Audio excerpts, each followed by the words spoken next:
You work hard to make a living. If you're injured on the job, you have the right to compensation from the workers' comp insurance your employer must carry. If you're not getting the medical treatment you need or the work comp checks just aren't coming, you may need an attorney. The attorneys at the Steinberg Law Firm have your back and will fight the insurance company while you get back on your feet. They offer free consultations and don't charge a fee unless you get compensation. SteinbergLawFirm.com. Get the firm behind you. Results are not guaranteed and cases will be handled by an attorney. Goose Creek, Somerville, or North Charleston.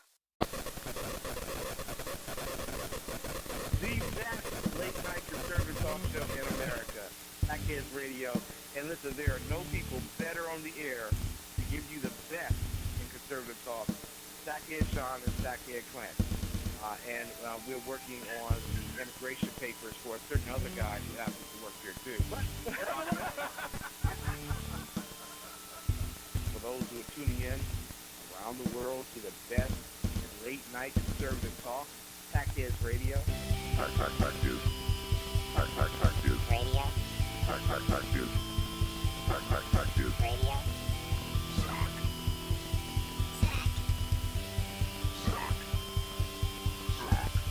The best late night conservative talk show in America.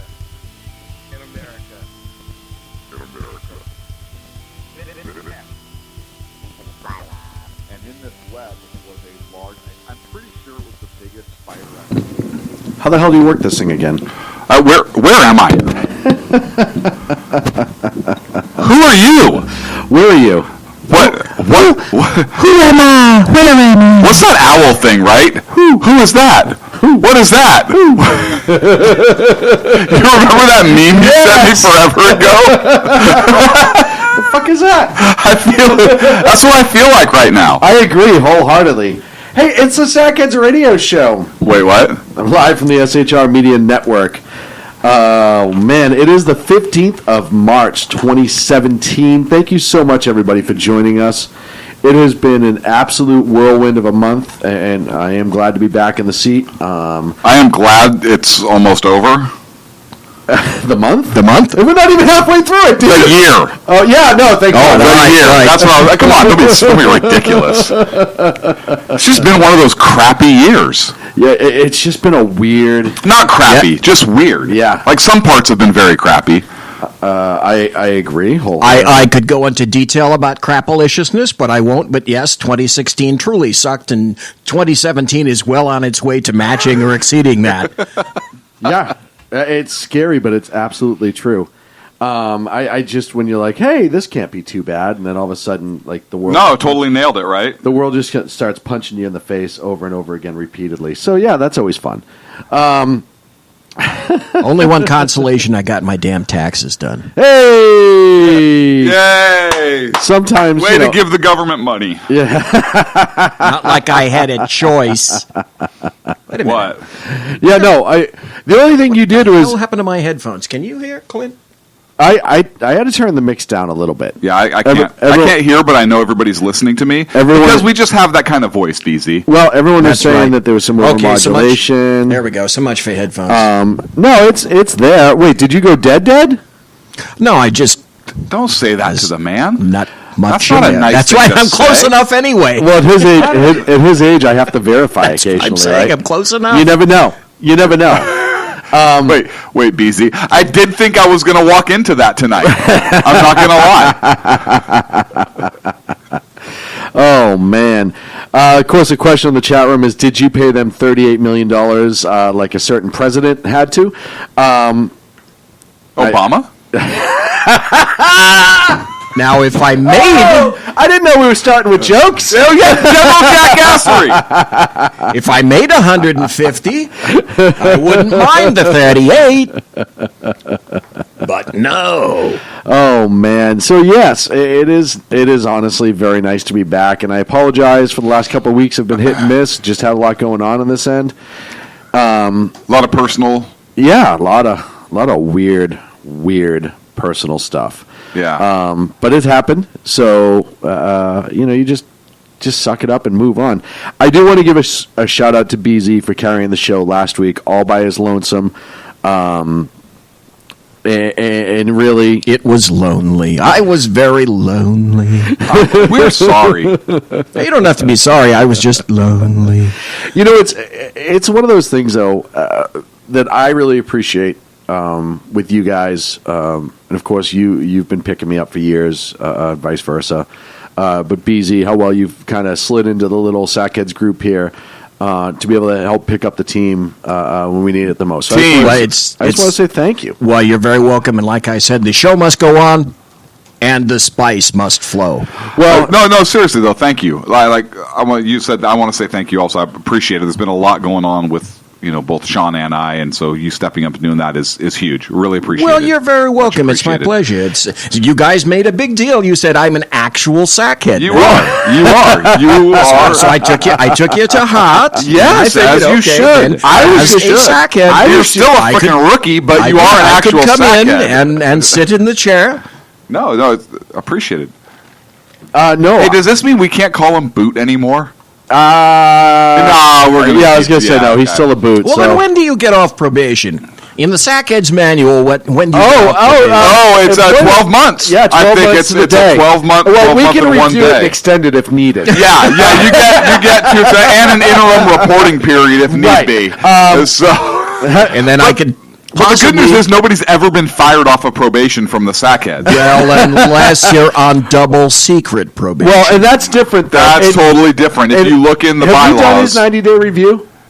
Yeah, no. Oh, we got to get to that. No, I mean, yes, we have, but we can't tell him about it. Yeah, that's correct. Remember, I have rights. No, you don't. Rights. No, you don't. I have rights. You do have rights, and I appreciate We don't that. pay you, so you don't. Oh no! You mean rights while you're here? No, you're No. That's what I meant. Yeah. I thought it was after you left. No. In here, yeah, you have shit. Yeah. Right. That's a consolation. I feel better. Jersey Joe's in the chat room said 12 months was not something I was not. It was till something new came on. At least that's what I was told. Yeah, Joe, you're still. It's been 2 years that Joe's been with us now. He's still on probation. We've been extending it. Wait a minute. But yeah, 2 years and he's still on probation. There was also the pictures. Do you remember the pictures? Yeah, there was the pictures. Yeah. Yep. And I am one of those people. I like animals, and I can't see that done to a donkey. So I couldn't accept that. No, not at all. And what, the peacock? Like who? Seriously, a peacock and an albino peacock at that. That was a little. All right, I have to say I give him credit for the peacock thing. Joe was creative. Joe was creative with that. It was creative, but to stick it there in such a way that it looked like he actually had the feathers is a little weird. That's what I'm talking about. Where do you get an albino peacock? Hey, that's what I'm saying. So it was pretty impressive. It didn't come out albino. Anyways, I digress. It wasn't albino when it began either. Right. Then it looked like it. Never mind. It doesn't matter what it looked like. Oh, it's so nice to be home. So I'm going to jump right into a segment because I actually wanted to spend. We have so much to talk about. I'm not going to have time to spend a full 30 minutes on this. Okay. But I want to talk about our first segment, Batshit Crazy California. Oh. Big shout out to you for making it through the hectic holiday season. This new year, get clean, quality, pregnancy nutrient support off your to-do list, including Ritual's best-selling Essential Prenatal Multivitamin, designed with 12 traceable key ingredients to support a healthy pregnancy. With big changes coming up, take the small steps now and start today with 30% off a 3-month supply at ritual.com/podcast. These statements have not been evaluated by the Food and Drug Administration. This product is not intended to diagnose, treat, cure, or prevent any disease. If you're a maintenance supervisor for a commercial property, you've had to deal with everything from leaky faucets to flickering light bulbs. But nothing's worse than that ancient boiler that's lived in the building since the day it was built, 50 years ago. It's enough to make anyone lose their cool. That's where Grainger comes in. With industrial-grade products and dependable fast delivery, Grainger can help with any challenge. From worn-out components to everyday necessities. Call, click Grainger.com, or just stop by. Grainger, for the ones who get it done. And have you heard of Senate Bill 18? I'm sure that's the one where they restore the constitutional rights of the people of California. Yeah, no, not so much. So this is by Senator Pan, Richard Pan. He's a doctor. Peter. So he knows. Yeah, right, of no, course. no, different. He's so fly. He's so fly. For a white guy. Yeah, Peter Pan. He's so fly. He never lands. Anyways, Give it to me, baby. Pan is the same one that brought you mandatory inoculation. Oh, thank God. Yeah. I remember this guy. Remember this jackass? He's a words of doctor. thanks for him. Yeah, he's a doctor, so he knows better than you. And he's a Democrat, and he's a California state senator. So all those things, I mean, what could possibly go wrong? Can I hold you up 1 second? And Yeah. I don't mean to interrupt you, but BZ, this is the first time ever that Clint's brushed through General jackassery to get to a segment. So Ever. this has literally... It's only 9 after. I mean, he's getting serious So quick. So listen, know. I have 3 weeks worth of pent up crap, boys. 3 weeks. So let me tell you what this jackass has done.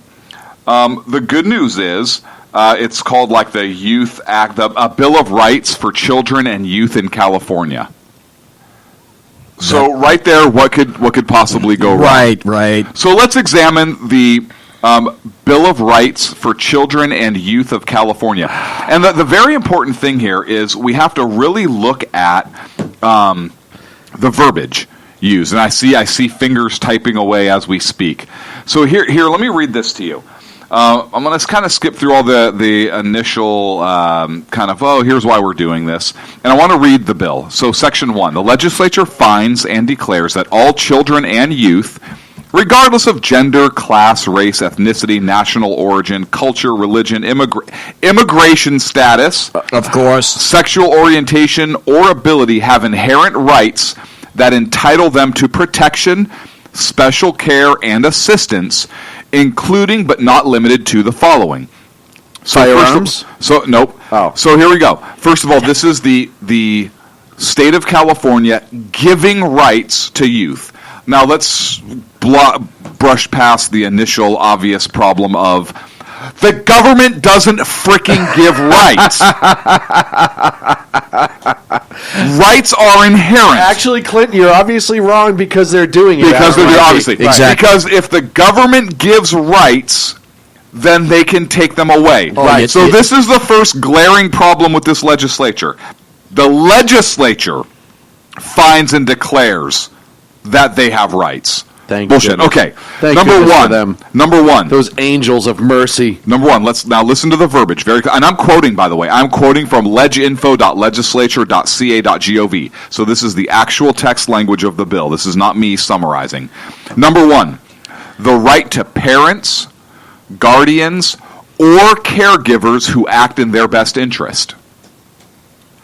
Not the right to their parents, not the right to natural-born parents, but the right to parents, guardians, or caregivers who act in their best interest. You could make my German Shepherd a caregiver. Yes. So let's follow. Who determines Exactly. what is in the child's best interest? Exactly. It's the government. And who determines a parent? And who determines who that parent, guardian, or caregiver is going to be? Well- So follow this to its natural. Oh, I got more. This is number one, boys. So save it up. I have another story about California when you're done. Save it up, because this is only number one, and we have a few to get to. So kind of hold everything for our primary discussion point and just let the passivity flow through your veins. I'm feeling... I'm going to take a passivity on the floor. I on know this you bill are. in a I know second. you are. Hey, you heard So- what I was going to get. So here's the interesting part. So number two. Now we're not even talking about who determines best interest or what that means, or you're homeschooling. You So know. let's get to number two. The right to form healthy attachments with adults responsible for their care and well-being. Oh, are they going where I think you're going? They're not their parents, not guardians. The right to form healthy attachments No. with adults responsible for their care or well-being. Well, that's weird. So healthy now becomes a variable term on what you deem to be healthy. Go on. And who determines that? And Nobody. What is a healthy attachment? Is it a sexual relationship? It depends Is on- That's it the first thing I was thinking is Well, Ambler. And so what happens if somebody determines that the parents aren't a healthy relationship? And interesting. That's the flip side of that. So hey, parents, this other adult is responsible for their care and well-being. See number one, your child has a right to form attachments with them. Therefore, this person gets visitation. And that adult in their relationship, blank. who's a 36-year-old man living in a halfway house named Phil, deems it healthy. With Coke bottle glasses. Right. Number 3. And a middle name. Number he 3. uses. The They right always to have 3 names. the right to live in a safe and healthy environment. You have a gun. That's not a safe or a healthy environment, and your child has a right to live in a safe and healthy environment, and that's not with you. Number 4. See, there are so many places Number this could go. 4. Oh, yes, boys, this is what I'm talking about. Number 4, the right to social and emotional well-being. Number 5, the right to opportunities to attain optimal cognitive, physical, and, wait for it, social development. Number 6, the right to appropriate quality education. How interesting is that? Oh, no, hang on, we're not done yet. Oh, God. And life skills leading to self-sufficiency in adulthood. 7, the right to appropriate quality health care. Section 2. Oh, my God. It is the intent of the legislature by January 1st, 2022, to enact appropriate legislation to accomplish all of the following. Develop and put forth research-based policy solutions that will ensure the Bill of Rights for Children and Youth of California in its totality to be applied evenly, equitably, and appropriately to all children and youth across the state. B, determine the amount of revenue and resources necessary to ensure that the Bill of Rights for Children and Youth in California in its totality is applied evenly, equitably, and appropriately to all children and youth across the state. And C, to identify and obtain the revenue and resources necessary to ensure that the Bill of Rights for Children and Youth of California in its totality is applied evenly, equitably, and appropriately to all children and youth across the state. Gentlemen, I open the floor. Well, And the chat room. my first thought is... Fuck you. That was my first thought. The first thought is, No? Nobody else? Okay. this is going somewhere. Where is it going?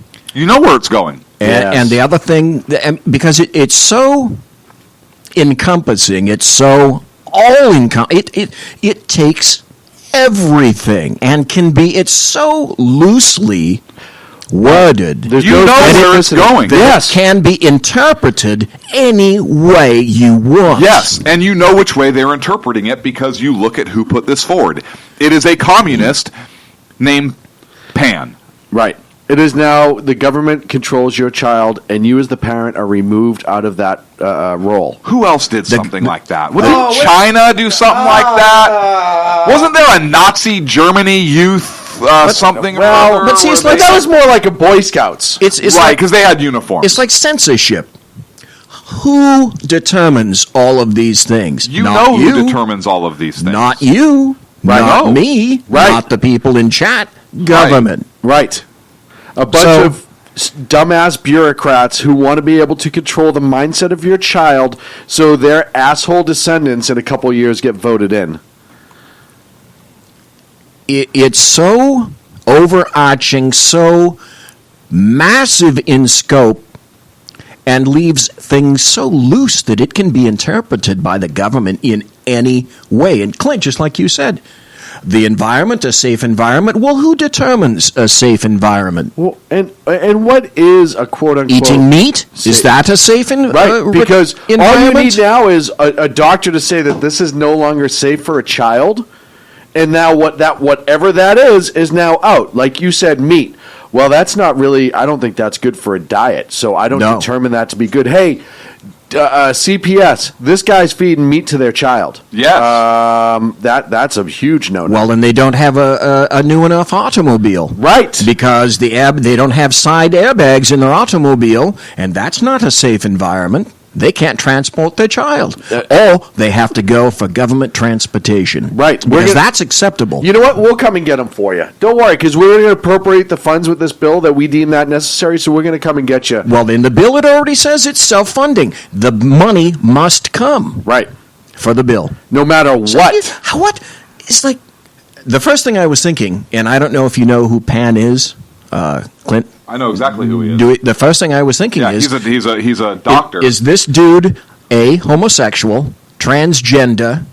What's the basic? He is because everything he gets down to is a super progressive communist doctor who thinks he knows everything. He wanted all children in California to be vaccinated, Yep. regardless of anything. Mandatory, 100% mandatory, no matter 100%. what. And now that's how we got mandatory vaccination for all children attending public schools. But this goes because back, of him. He wanted everybody vaccinated. This goes back to the mental illness, though. And the of liberals. legislature. And I'm sorry to interrupt, Sean. No, it's okay. The legislature passed it anyways. People don't know what's in this bill. But this goes. They don't This realize. goes to the liberal mental health, right? Mental illness, because you have to turn around and say, "All right, throw asshole out Pan out for a second, and let's just discuss this bill as a very well-intentioned person writing it." Okay, throw out his politics for a second. A very well-intentioned person writing this, you look at it and say, obviously, we would disagree because of so many constitutional issues with it, parental rights, all these other things. But you could say, oh, in their heart, they probably meant well. And right? Because you have people that just don't understand how the Constitution works. So if they're completely political neutral and they just are not knowing, then they present this to you and you say, oh, that's adorable, they mean well, but let me educate you. Because we know that's not what this is. Right. Because they're thinking of the crackheads, the people that are... They don't realize... And that's why I say the verbiage is so important on this. And understanding... So if you don't vaccinate your kids, and you have to look at the history. Look at Pan and the vaccinations and the things he's tried to accomplish. And the wording in that bill, if you don't vaccinate your kid... They could find that you're not acting in their best interest. And guess what? Now the state can step in and against your own... That's a problem, folks. Dude, it's so overarching. It's so wide. They talk about... it's a fishing net. They talk about emotional well-being, social well-being. Well, who else was concerned with social well-being and development? Oh, yeah, Hitler Youth. Oh, and by the way, remember when the Nazis actually made it mandatory that if you're of Aryan descent, you had to join Hitler Youth, and then ended up taking the place of all youth organizations because that's what they thought was in the best interest for the children. And what did they do? Regardless of what the parents wanted? Thing they did with organizations like that, indoctrination. Yes. Indoctrination. What about doesn't China have a law similar to that also? Yeah. Like communist China? Yeah. I don't know if it's as pushed, but look, and I bring look this at up. North Korea. Yeah, and look, I'm not saying that Pan is a Nazi. I'm not saying that. What I'm doing is I'm saying that look at where this has gone wrong before. In totalitarian governments, whether like it's a fascist government, whether it's a fascist government on one end of the spectrum, or whether it's a communist government on the other end of the spectrum, the government does not know best. Ever. It doesn't work out. Ask it. It would tell you that you're absolutely wrong. Because they will be the final arbiter of what happens to these children. Because this is so incredibly loosely written, anyone can interpret it any way they wish. I pose this question to you, Clint and Sean, and people listening right now. Prove to me you're not crazy. Right. Go. I vote Republican. Yeah, I vote. I'm a conservative. I voted for Constitution. Trump. What's the definition of crazy, and who gets to decide who's crazy? And we joke about it all the time. All you have to do is you set a standard, and then you move the goalposts around your standard, right? We talked about it with terrorism so many times. Like when they were really starting to put constitutional loving Americans as part of the problem of uprising and training our military, you said, all you have to do is say, hey, anytime there's a terrorist uprising, we're going to destroy it. Yeah. Now, all you have to do is move the goalposts on what a terrorist is, and you can change that destruction to whatever group you want to be. Yep. This is almost the exact opposite, right? You're trying to grow this specific group of people to meet your need and bolster your cause. So you set the standard on what they quote unquote earn, but to make it easy to move that goalpost in order to what you're going to use them for. Here's how easy it is to show that this is progressive poppycock. Poppycock. You like that, right? Poppycock, I You're say. being What did Woodrow Wilson say about making kids like their fathers? Right. It's our goal to make children or to make boys as unlike their fathers as possible, or something to that effect. He did not want children being like their fathers. Right. Because as long as children were like their fathers and had those same consistent... They would not be like government. Right. They would not be progressive, and the progressive movement wouldn't be able to transform this country like they wanted to away from the representative republic. It was very specific. Woodrow Wilson was an evil man, in my opinion. I agree wholeheartedly. He knew exactly what he was doing. I wouldn't disagree. And he was had to very go after the youth. And he was very plotting. And Yes. he talked about that. He talked about the importance of lawyers studying case law instead of constitutional law, foundational principles. He talked about all of these things. And Well, you and- look at what this bill does. Sorry, hang on, Sean. That's okay. What this bill does is it allows the state, the government, to set the standard, to shape the youth in whatever they and their studies deem to be appropriate, regardless of what the parents' feelings or say or stances are. Let's look at the timing It's very of this much bill, in line too, with right? the progressive movement. Look at the timing of this bill. Look at what the progressives already had going for them the last 8 years. Look at the amount of protests and insanity and all the other things that went on during this last election from the liberal left, specifically in California, more so than anywhere else. Yeah. So, if you're a Democrat, you're a progressive, you look at that and say, okay, we can get that far. How do we make it further? Start younger. Get after Yeah. them younger, because most of these people are teens and college students, right? They've been infiltrating the elementary schools though for Right, but years now too. not only are you getting the number, but you're getting them more control. You're getting them further away from the parents that may be influencing Potentially. them. And all of a sudden, you're now growing that base of lunacy, where. And again, you bring it up. What you see in these riots are not that different than piles of books burning. And I Right. hate to say that, but it's Look, true. what about the nameless, faceless children's enemy. well-being? Right? Are you going to take a 7 or 8-year-old child away from their parents, Right. and not expect that child to be Well, and that's the destroyed, other thing. particularly if it's a loving home? Who Or determines well-being? that's my point. Right. Well, That is- this that- is that is all 100% determined. my All point. determined by the government. And they talk- because they say so. Right, and they talked about it in Section 2, right? Oh, we got the studies. We have to form studies. Who's going to be doing the studies? Well, it's And- just like climate change. For Thank you. every, Yes. for every negative Thank you. climate change article, I'll find you a positive climate change Yes. article. And so here, look. So here's it's the- not all etched in stone. It's flexible. So here's the scary part, folks. If this, first of all, if you're a California citizen and that section doesn't scare the crap out of you, in my opinion, something's wrong with you. Because look, let's say California goes completely batty and turns 100% conservative.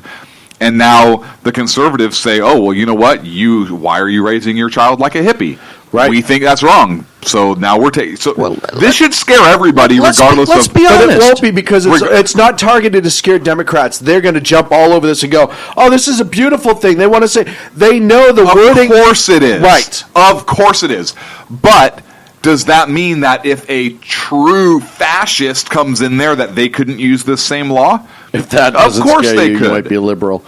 Yeah, no, and that's the point. See, Right. that's the That's other the thing. point. The bulk of the people now in the state of California are ignorant and don't speak the English language. Well, they're from all sorts of other cultures, and they have no idea. They're not that forced to speak it. They're not forced to read it. And they have no idea that crap like this is being pushed. So the government can walk in to their culture, their home, their apartment, wherever they live, and if the leftists say that you're not living a proper life, their You're done. children can Yep. be removed. Right. Yep. And now That's what this is going And now you're towards. going to start having things like, moral state inspectors who are going to come into your home and decide if you're morally up to standard. Hey, are you leading a moral life for this child? So right. Who else had moral officers and morale officers? It's like political Russia. office. Right. Yeah, it's Right. like political offices on submarines. Yes. Yes. Yes. And you Yes. know, and It's like if you read the book, it's like 1984. Yes. There are block officers monitoring the blocks. How is this not scaring the shit out of everybody? I'm getting the fuck out of here. Okay, now next segment, next issue. I want to, and this is an interesting one out of California minutes. because I think this could be argued either way. California is having a difficult time maintaining its pool of teachers. Teachers aren't lasting more than 5 years, and there is a teacher shortage in California. Well, I can't understand why that would be. Because California is effed up. There is a bill being proposed in California by Democrats. What? Hang on. But their bill is to exempt teachers from state income tax. Gosh, I saw that. Now that's interesting because I can absolutely actually argue both sides of this issue. Yeah, the I can see conservative that. in me says, "Damn right, don't tax anybody." Right. But Hey, and it opens the door for other industries to be, and eventually you could get to the point where the state income tax goes away. Right. So that's no, you're wrong. What is this? That's socioeconomic engineering. Yeah, That is engineering. So that's the flip side. Don't side. be showbiz in this, BZ. Jesus. We said there's two sides to this. But look, the one side makes me think, hey, you know what? They're public employees anyways. Right. They're paid out of public coffers. Right. They're not getting a raise Right. per se. They're just not the state's not giving them money and then taking that same money back. I mean, there's still outflow from the Yeah, state but you because know it's a what? public employee. Hang on a second. So, but now it's one class of people. That's and now my you're issue. Yes, And that's my issue too. Now you're exactly social what it is. engineering. So, like I said, I get excited at the fact that, hey, you know what? Any elimination of taxation is a great thing in my opinion. But this is not done for the proper reason. No, This is exactly. done to- That's my point. Yeah, Right. Tell you what, when we come we're up back from against the the break, can we continue this? I would like to I'm continue okay this with because that. I You want to have, continue this? Yeah, let's talk about Hey, this. I have So- another point to bring up when we come Yeah, back. absolutely. So I called this segment "Batshit Crazy." I told you guys I wanted to get Oh, right into you're this. right, To take- you're right. But the next segment is actually Sean's for "Holy Cow, Harrow Riddle, Kim." So we got to get to that too. Well, you know what? We'll take a break. When we come back, we'll close this up because I think there's a lot more meat here that we have to get into. Oh yeah, sorry, I couldn't not drop that one. Oh, on wait. you guys. Wait, meat? I'm coming for your kids right now. We'll be right back here on the Sackheads Radio Show live on the SHR Media Network. Conservative media done right. You're listening to the SHR Media Network.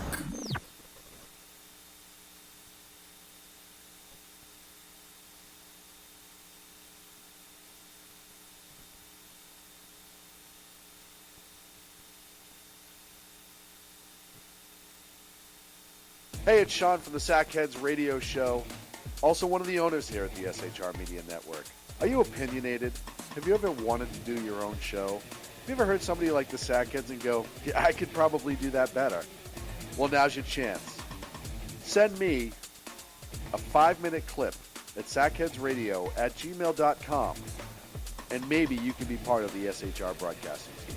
sackheadsradio@gmail.com. Times are dark. The people are misled by corrupt politicians, lied to by establishment media, and deceived by the false messages of Islam. A nation looking for direction needs a guide. It needs a man with a cane. I'm Dave Milner. Join me on Spreaker, SHR Media, Pundit Press Radio, and YouTube through the SHR Media page for a different kind of commentary on the unpleasant blind guy. Because the truth is not always pleasant. In a world controlled by corrupt politicians. You got a business. You didn't build that. A team of ordinary men emerge from the ashes to give voice to the voiceless and hope to the hopeless. Sackhead Sean. Dude, I'm not saying capitalist. Sackhead Clint. All good friends of ours usually show up drunk. Also starring Sako as the producer. I'm a little bit drunk, cause I'm drinking. They are the Sackheads Radio Show. Every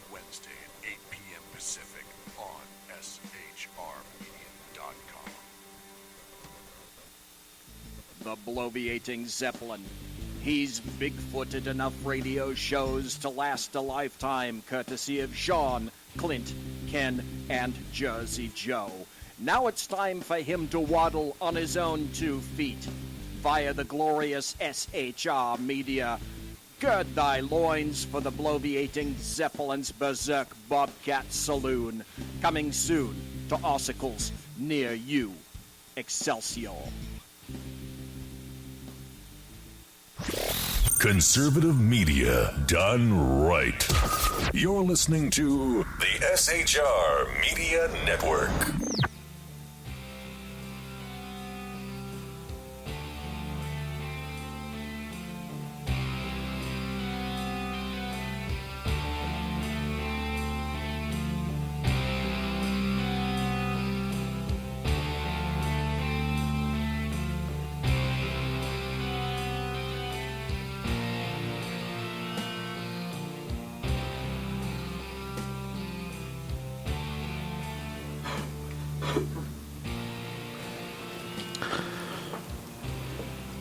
And welcome back to the Sackheads Radio Show live on the SHR Media Network. Thank you so much for joining us. Before we go to break, here was what's one of the first things I was thinking. Well, let's recap real quick. So, a bill's proposed right now to So eliminate. Clint decided to piss us off right off the bat. To eliminate the state income tax for teachers and teachers only. We discussed how this could be a double-edged sword, how it could be both acceptable and unacceptable. BZ, you may go, sir. One of the first things that I was thinking, because this is the ultimate goal of leftists, anarchists, and Democrats, is to keep power in perpetuity so that there can be no argument, no pushback, nothing of that kind against leftism from now until forever. Mm-hmm. And this is an excellent way of accomplishing that. The indoctrination and the elimination of any disagreement whatsoever. It's in fact 1984. It is. So let's argue this as the book, not the year. Yes, he's not crazy. Yes. He actually knows what year it is. He may look like he doesn't. He know may look like he has no clue whatsoever, but he actually does. Are you sure? So let's look at this from a conservative point of view, right? How many conservatives even know it exists? Well, let's talk about the destruction of the income tax for the teachers. You now set a standard legally, if this passed and becomes law, where you could start having other professions argue, hey, they're no different than us. How come they get to get it and we don't get to get it? And if you have the proper approach to it, you could make it so there's no state income taxes for everybody in the state of California. There's the deal. You've just opened the door. Mm-hmm. The NEA is going to love this. The CTA, California Teachers Association, they're going to love this. Now, if you're a labor leader, let's say you're the leader of the IBEW, let's say you're a leader of the AFL-CIO, let's say you're a leader of the BLET, wouldn't you want to protect your people just like this? You've opened that door, and guess what? Everyone's going to want to funnel through that door because you've made that exception. But wait, there's more. There should be. There's another part of the bill that actually gives teachers tax credits for money that they spend to earn their full teaching credential. Those credits will cover their college tuition, cert tests, and other expenses that they use to get their full teaching credential. Okay, question then. This begs an excellent question, because this is going to happen. Who's to say, what's to say, that all of these people are not going to come into the state of California because the state of California has proffered this wealthy list of wonderful benefits to become a teacher. Right. So you come into the state of California, work for a year, you see what shitty conditions there are, and you leave. Yeah. And you've just gotten all your stuff for free, and you've got this tax relief, and you decided the job sucks, and you're going to leave.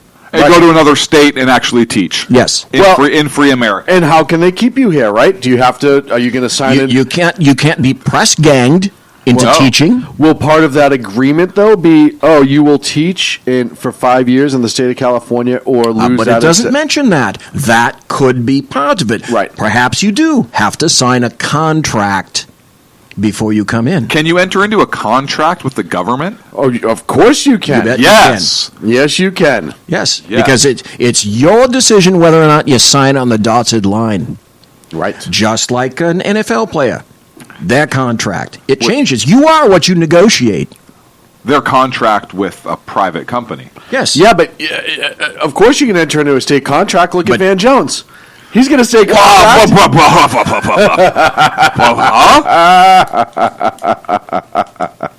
So, so they don't specify that. But here's the other thing, and this is where that precedent opens the door: is, well, what about other industries? Yeah. Wait a minute, how come it's just teachers? Well, that's Right. not. That Now you're seems- discriminating against Yes, me, who that's I've always wanted to be discriminatory. a pilot. And why can't I, as a pilot, get you to reimburse all my flight school costs? Right. For tax exempt, because I can argue that my job actually helps commerce more than their Well, job. hang on a second. I got a better argument for you. Okay. We have a shortage of Republicans in this state. So why can't I get a tax credit and you give Republicans tax credits? Because we need to come into this state, and one of the things that they said when crafting this bill is that teachers are the original job creators. Well, Republicans are job creators. Look what Trump's doing.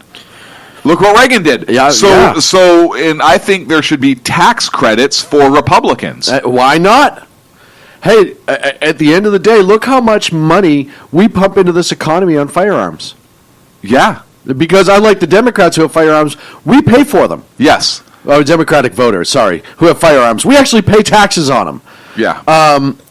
Listen, this is just one of those frightening precedences of, once again, you're picking one group to lift up and another one over everybody else to bolster that group as a hero in some way, shape, or form. And look, if teachers do have it rough in California, but instead of saying, "Oh yeah, just don't pay your taxes," why not work on what the actual problem is? The State Department of Education is screwed up. The education system in California is screwed up. Fix it, and maybe you'll get teachers that want to stay. If you're a leftist, there's only one way to solve a problem. That's more money. More money. No. More money. Government. And more government. And more government.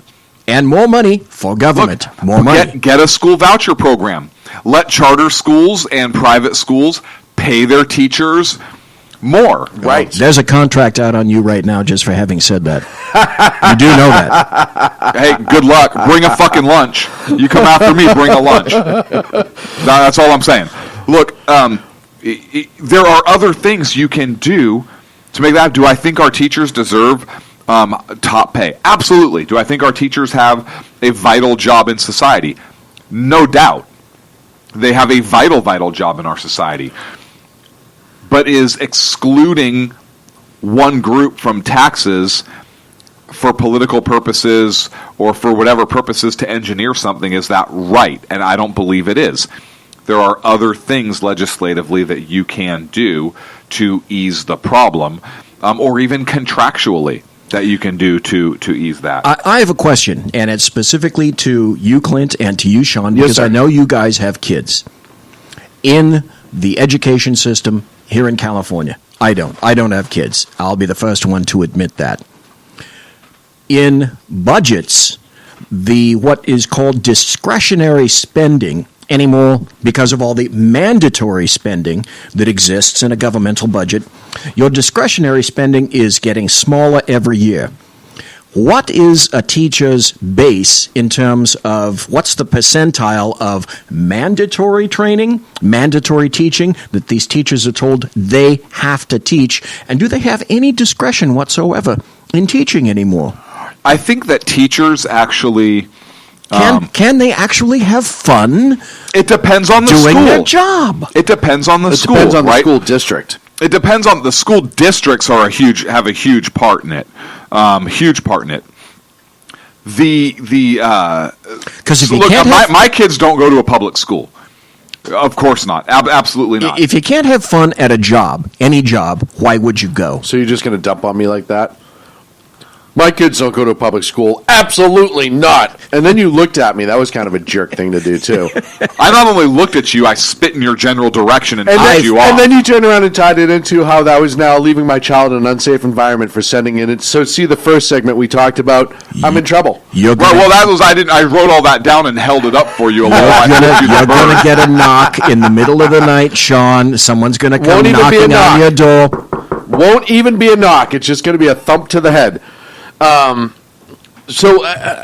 Listen, I know that some teachers, at least in the district that I know, have some leeway. And the only reason being is I recently had a parent-teacher conference. And I was talking to the teacher, and we had a conversation a couple weeks ago about things that I'm a fan and not a fan of. But she said that they're starting to introduce some new sort of learning. Some of it was interesting. Some of it was kind of recycled old learning, which I thought was kind of funny. But she's a young teacher. And she said, none of this is mandatory, but I'd like to try it and see how the kids respond. And so there's some discretion in there. Hey, but I bet it's dwindling year by year. Well, and I'm sure what the content is not discretionary. It may be the approach of teaching that's discretionary, but the content, I guarantee you, is not discretionary. And yes, that's my exact purpose. Right. And that's what the problem is. Now, luckily, it's like everything else. I still get to see what comes home every day, and I try really, really hard to offset the stupidity and be like, hey, I know you did this X, Y, and Z way 'cause that's what they taught you in school, but here's another way you could do this. But not everyone does that, and that's the problem. No such thing as discretionary spending anymore, in my opinion, in any of these budgets. No, most spending in any state, a local budget, is non-discretionary. And that's it's all mandatory. So where does funding come from? But if you have, not teachers apparently if you have to entice sorry an individual with a tax credit to have fun at their job, then you have a fundamental problem yes with that particular area that you're not willing to address. And again, it's throwing money at a situation, not addressing the issue. And the issue is, I'll wager, and I'm just suggesting this, I'm not a parent, you guys are, you know what your kids are going through. I'll bet teachers, they get into an environment, a year, 2 year, 3 years, and they're done. They're done with putting up with the political bullshit and having to kiss someone's arse, a principal, right, a vice principal, the administrator. I'll wager the duties that these teachers are under administratively to document things leaves very little time for actual teaching instruction in a classroom. Like doctors under Obamacare. Well, first of all, yeah. Second of all, we're going to start going down the road of union versus administrator versus state, because there's a lot of bullshit that's going on there. And sometimes they're all one and the same. I also argue against the students, against the teachers rather, on a regular basis, because oftentimes they are way too big for their britches, and they're making themselves over important in their children's lives. Well, if someone tells you they're an educator, they're an asshole. Right. And I agree wholeheartedly. But when you start getting into quality teachers and the teachers that get into it for the right reason and stay into it for the right reason, I have my issues with teachers, but not every person who is a teacher do I have an issue with. There's some really great teachers out there. There's some really wonderful teachers out there. Not every person who pays that union dues agrees with what the union does, and I know that as well. Mm-hmm. It's all part and parcel, but the reality of the situation is when the rubber meets the road, you can have the best teacher in the world, but when the content that they're allowed to teach is bullshit, then it's horrendous, right? Because you have now a wasted educator, as you said, a wasted teacher, and you also have a student who is being wasted. Or who's getting wasted. Or who's getting wasted. and that's the real tragedy of the public school systems right now. You can tell walking into some of these schools, the teachers who have just checked out because they've either fought the good fight and they just can't do it anymore. Mm-hmm. The new teachers who are excited and still working hard at it. Mm-hmm. And then you have the union junkies and flunkies who just want to get their time because all they wanted was summers off. Well, they have blinders on, and all they can see is what's best for the union, what's best for me. Right. I'm looking for 15 years down the line when I get to retire and walk away from these little bastards, and how much money can I collect while I'm doing that? And you have all of that. We're negotiating for teachers. We couldn't give a crap less about students. We're negotiating for the teachers. So this brings me back to the unions. At the end of the day, I've said this time and again, the biggest problem in schools, I know the Department of Education is a huge problem, but it is the unions. The unions don't offer the protection that they say they do against teachers who maybe make a mistake but are good teachers. They offer protection against the teachers who are consummately horrible teachers, and they protect their jobs when they don't deserve to have them protected. That is true of any union anymore, because I've lived it. I've seen more it. So in the school teacher than anywhere else, I think. You have teachers who are tenured that you can't get out of no matter what, that get these ridiculous complaints filed against them, and then they move them for a year into some special job, right, where they sit in an office and they read a book for a year because they can't be in the classroom for a year. That's their suspension.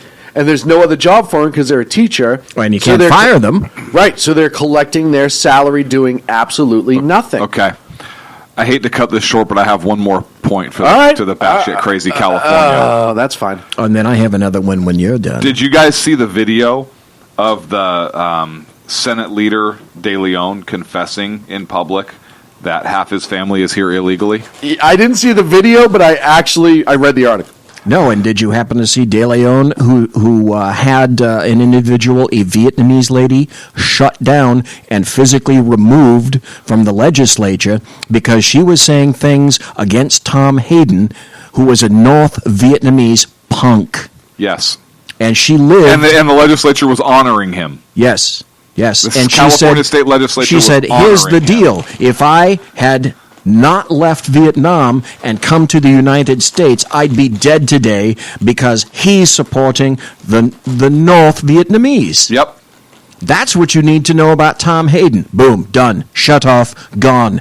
She got yanked out. Dragged. And guess what? She was a Republican. And guess what? She's from Orange County. And what do you know about Orange County? Very conservative. Oranges. Why conservative? Why a Vietnamese conservative? Because the U.S. came in and saved them and gave them a new country. And they were have appreciative. Lived on both sides of that fence. Yes. Freedom and tyranny, and they choose freedom every single time. And they appreciate it. And she was dragged off the floor. Yes. Yep. In silence because she dare opposed. Which is her job. Right. She literally was speaking for her constituents. It's what she was elected and sent to do. Yes. Did you see the amount of social media outpouring from her constituents? All of them, almost all of them, celebrating the fact that she stood up when she was supposed to. And I thought it was absolutely amazing. Well, I thought it was wonderful because now what you've done is you've picked on a little brown person. So I don't know. And a female. I have the audio from De Leon about his family. I don't know if it'll play through this. Bring it over to me. Stand by. Moving. In any event, about that, the legislature was left in a conundrum because now how do they handle that? This wasn't just a caucasoid that they shut down. This was a female. You can't say that. This was a female that they shut down and a Vietnamese female. Unfortunately, she chose the evil side, the conservative Republican side. But how do you walk back that? Well, it's really... And they walked it back a little bit. Not a whole bunch, but a little bit. But enough. So more from Tom De Leon, admitting that his family is here illegally. If it'll play. But I think we also agree, I think Mr. Stone and Mr. Anderson will also agree, everyone on this committee will agree, that Immigrants who come to this country, the vast majority, irrespective of their legal status, are very hardworking, law-abiding residents who pay their taxes every year. And the reality is, with the executive order and the criteria that has been developed, any individual, I can tell you half of my family, would be eligible for deportation under the executive order. Thank you. Because if they got a false social security card, if they got a false identification, if they got a false driver's license prior to us passing AB 60, if they got a false green card, and anyone who has family members, who are undocumented knows that almost entirely everybody has secured some sort of false identification. That's what you need to survive, to work. Thanks, they Kevin. are eligible for massive So your family is committing felonies. Yes. Felonies. Under the guise of we want free shit and you owe it to us. You are an elected official of the California State Legislature, knowing your family is committing felonies, and you are aiding and abetting them, I'm guessing? Hey, Kevin, got any addresses for us? Any places What of the work? hell? But if this doesn't sum up California at its absolute freaking finest, I don't know what does. That is the speaker. Yes, he is the pro tem speaker. The pro tem. That is the admitting. It's California just for you. That's it. It's California. I'm pretty sure false green cards, felony, and false federal documents, and recreating the federal seal or the state seal. Those are crimes under forgery Well, sections. not if you're in California, not if you're I'm in a pretty sure the position California of Penal Code leadership. says something about that. Oh, There might well. be some little verbiage in there Hey, for come it. on. We can pick and choose the laws that we want to obey, can't we? But wait, there's more. California considers an end to bail. We're punishing people simply for being poor. On any given day, most inmates in California jails have not yet been convicted of a crime. About 63% are being held awaiting trial. California, Senator Bob Hertzberg, the problem is clear. Bail Democrat? is just too expensive. So, hey, that's a great idea. Why don't we just get rid of bail? That's a great idea. Here's the fun. You're right. No bail at all for anybody. Everyone gets held until they're charged. I can't. Constitution, something about unreasonable bail or something. I don't know. And here's the thing about California, and they don't tell you. I think it's, what do you pay, 10% of your bail? So whatever they set your bail out, you have to come up Yes, with it's 10% 10% cash. through a bondsman. Yeah. Yeah. So if your bill's $1,000, it's $100. you pay $100. Cash. And that's adorable because you never see the reality of what they pay in cash. You only see the actual bail amount. That's a $10,000 bail for that crime. Right. That's which, by the way, horrendous. is for most felonies. Right. Yeah. Is It's $10,000. That so means it's $100. they pay $1,000. Yeah. Oh, that's onerous.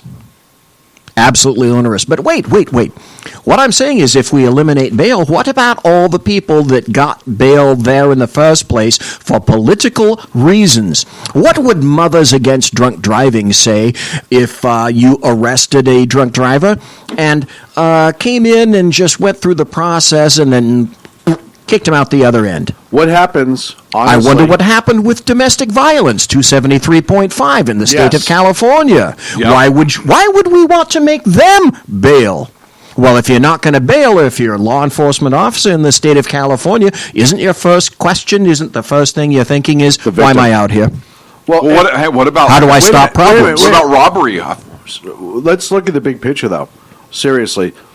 You eliminate bail, and these people are just walking out left and right, right? Or straight? I mean, just kind of depends. However they on- want. Yeah. You brought up domestic violence.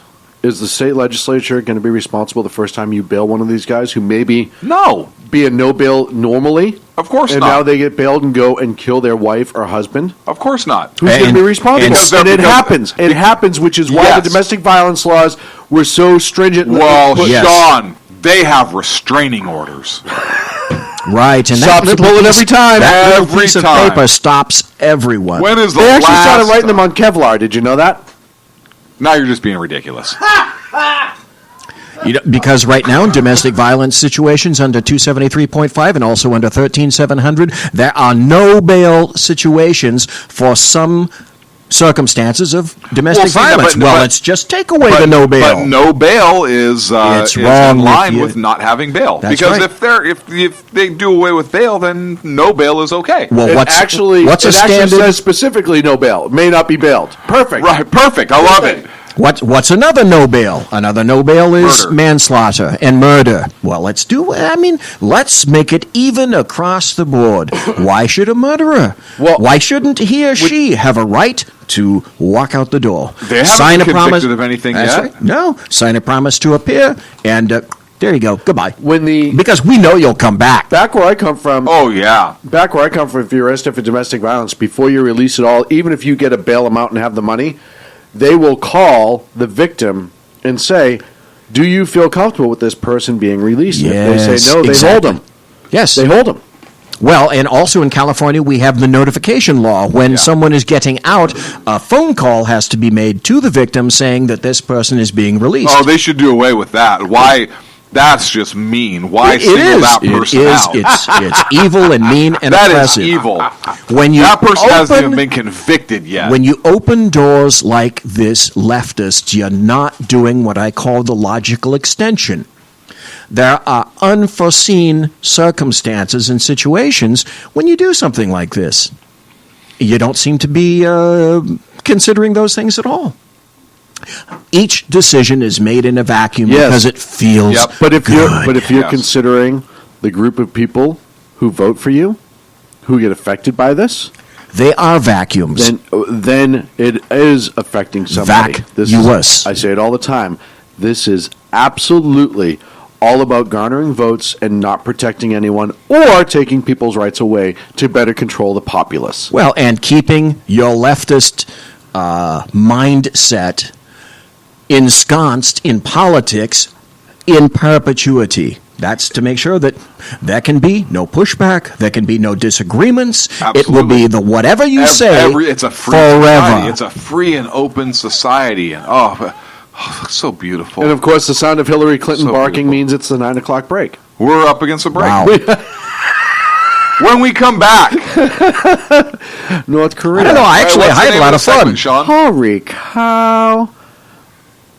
Hello, Riddle Kim. We'll be back on the Sackheads Radio Show. Stick around. Conservative media done right. You're listening to the SHR Media Network. Breaking news. According to the latest report coming out of SHR Media, a merchandise store to support both the Reaver of Common Sense and SHR Media has just been unleashed to the general public. Be forewarned that this site can be contagious and numerous items can be purchased to support the best news programming. Go to Reaver.one website and click on the store link to check out the merchandise.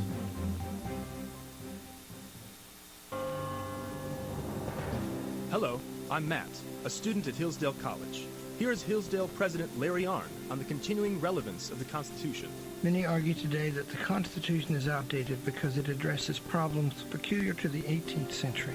Some parts of the Constitution do read rather quaintly. Consider the injunction against titles of nobility in Article 1, Section 9 of the Constitution. But is that so outdated? The purpose of the injunction is to prevent the government granting special privileges to some for partisan reasons. This strikes at the heart of the rule of law. The crony capitalism so common today is a place where the government bestows favors and tax dollars on some businesses to give them a leg up over others. This is exactly the kind of thing the Constitution was meant to prohibit. The Constitution is not so outdated after all. This Constitution Minute was brought to you by Hillsdale College. To join the national conversation on the Constitution, go to constitutionminute.com. Times are dark. The people misled by corrupt politicians, lied to by establishment media, and deceived by the false messages of Islam. A nation in confusion needs a guide.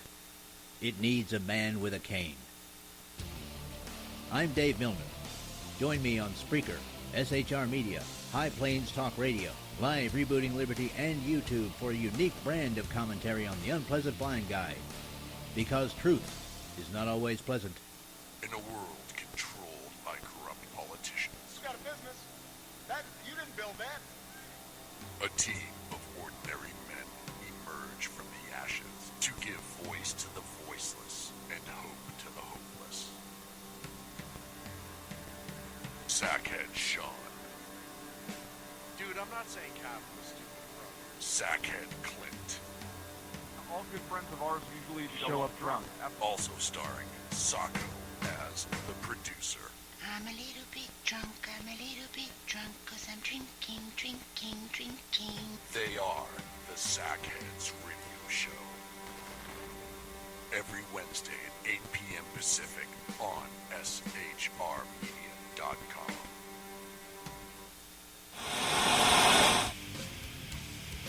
Beware, the Jersey Takeover is here. Every Monday through Friday, 11 a.m. to 1 p.m. Eastern Standard Time. You can catch the Reaver of Common Sense show, hosted by Jersey Joe, right here on SHRmedia.com and HighPlainsDailyNews.com. Only Jersey can deliver hell like no one else, so consider this your fair warning.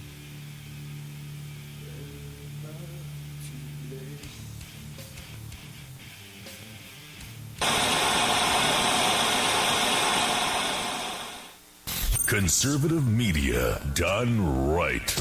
You're listening to the SHR Media Network. And welcome back to the Sackheads Radio Show live on the SHR Media Network. Yeah, I cut it close sometimes, but I'm always here. Oh, you're talking about? You nailed it. Nailed it. And who is Riddle Kim? Riddle Kim. Hello. So North Korea, like the petulant child they are, needing to be having attention paid to them directly, decided this week that, you know, they're going to say some batshit crazy statement yet again. In a statement, North Korea threatened the U.S. with, quote, merciless attacks if an aircraft carrier that was coming into the region violates the nation's sovereignty and dignity. First of all, this is a nation that kills generals by putting them to a board and shooting them with AAA.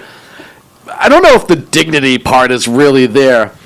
The quote went on to say, if they infringe on the DPRK's sovereignty and dignity even a bit, the Army will launch a merciless, ultra-precision... Did you say DPRK? Yes. Is that double penetrate Riddle Kim?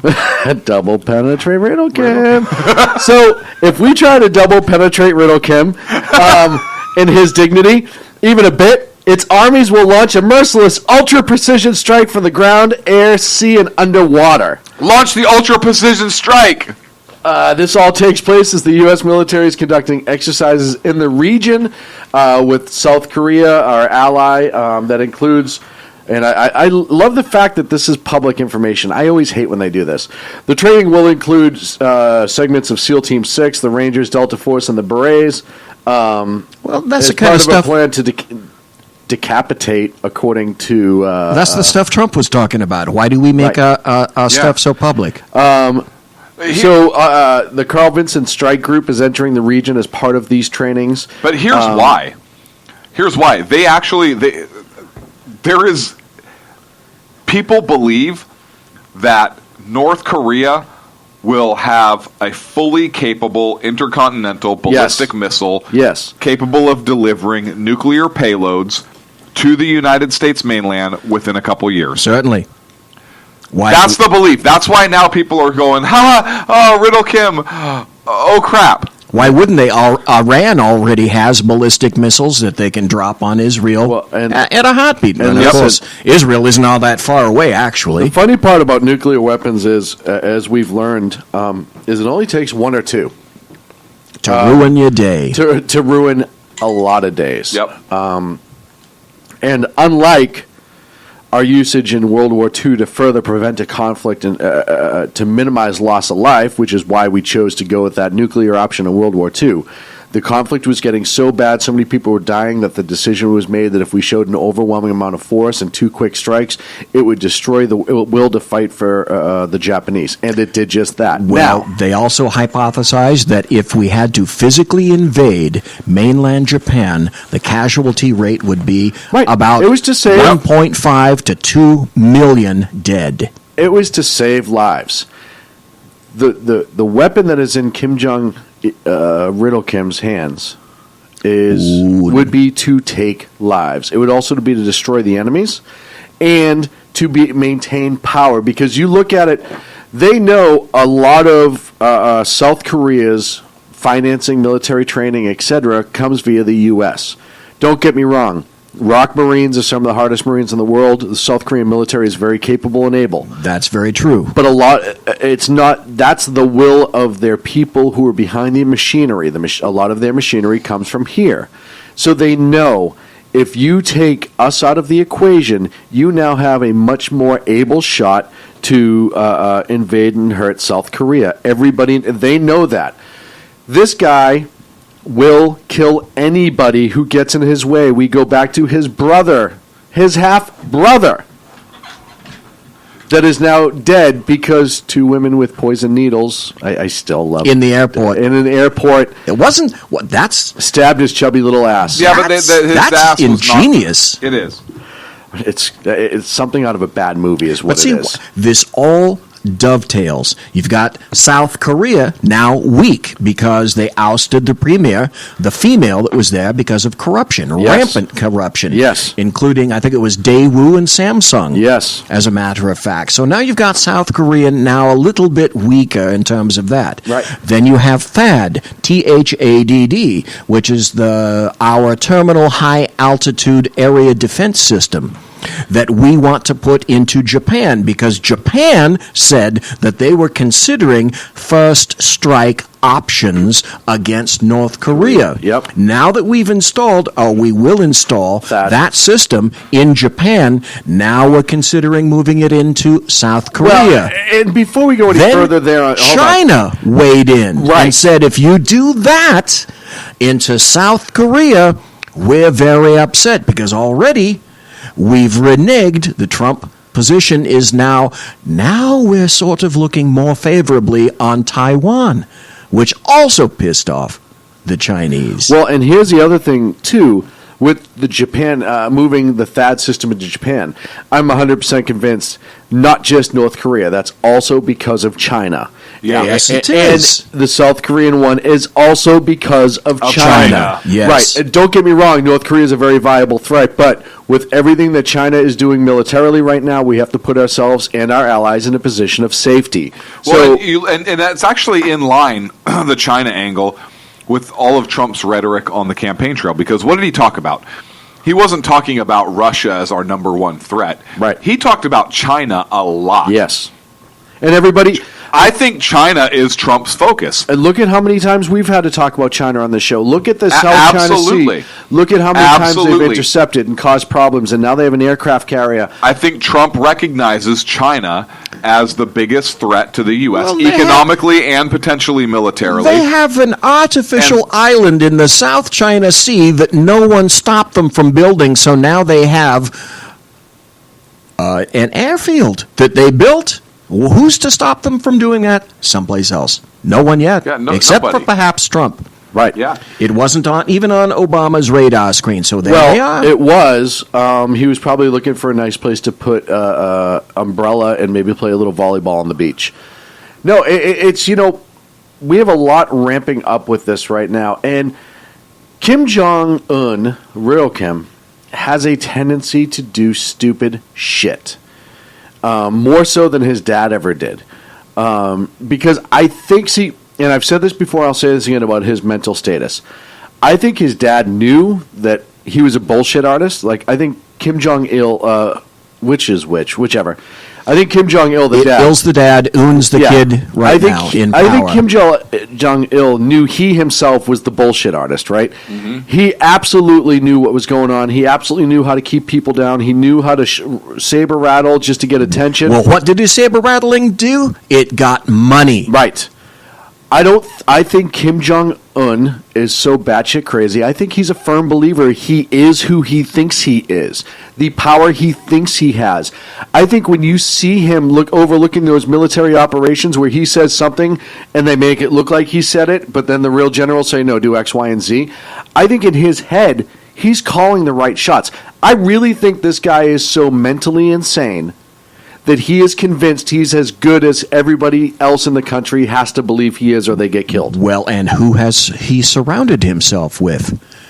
certainly no one that's going to tell him no. Right. He only surrounds himself with hardliners who support him. Absolutely support him. Because if you don't, look to my brother. Right. Right. That's all you need to Look know. at how close. Look at my uncle, who was one of my greatest advisors and the guy who practically raised me outside of my father. Dead. He has an aunt. Dead. He has people who've raised him his whole life. Dead. He kills anybody that tries to talk sense into him, i.e., hey, maybe you should back off that and be a little bit nicer. They end up dead. Yep. Gone. Bye-bye. You know, why was his brother killed? Why didn't his brother become or get his position as the head of the Communist Party and the head of North Korea? Because he was progressive. The guy got in trouble for trying to get into Disney World because he wanted to have a little bit of fun. And then Kim Jong-il, Disney right, wrong, or indifferent, and he was a younger guy. It was like 25 years ago. He was like 18 or 19. But listen, when you grow up in a place where the biggest roller coaster is you pushing the cart down the street, I can understand why the draw of Disney World would be kind of immense. Disney kills Koreans. Right. We should put that in the front page. By the way, did you guys see? You guys brought Disney up, so I'm going to have a squirrel moment here for a second. Oh, wait, no, let's not get into this yet. Go for it. Get into what? The first gay character. Yes. No, the first gay kiss on a cartoon. Oh, I didn't know about that. Oh, yes. On a Disney show, Disney had the first same-sex cartoon kiss on their Disney Kids network. Which got edited out for certain nations, by the way, as well. Does your kid watch Disney Channel? Yeah, I did. Past tense. It's going to be now. Going to Disneyland anytime soon? Nope. Here's a very important paragraph that I just found that has to do with why China is pissed about what we've done. It says, continued provocative actions by North Korea to include the recent launch of multiple missiles only confirm the prudence of our alliance decision to deploy THAAD to South Korea, this Navy admiral said. We will resolutely honor our alliance commitments to South Korea and stand ready to defend ourselves, the American homeland, and our allies.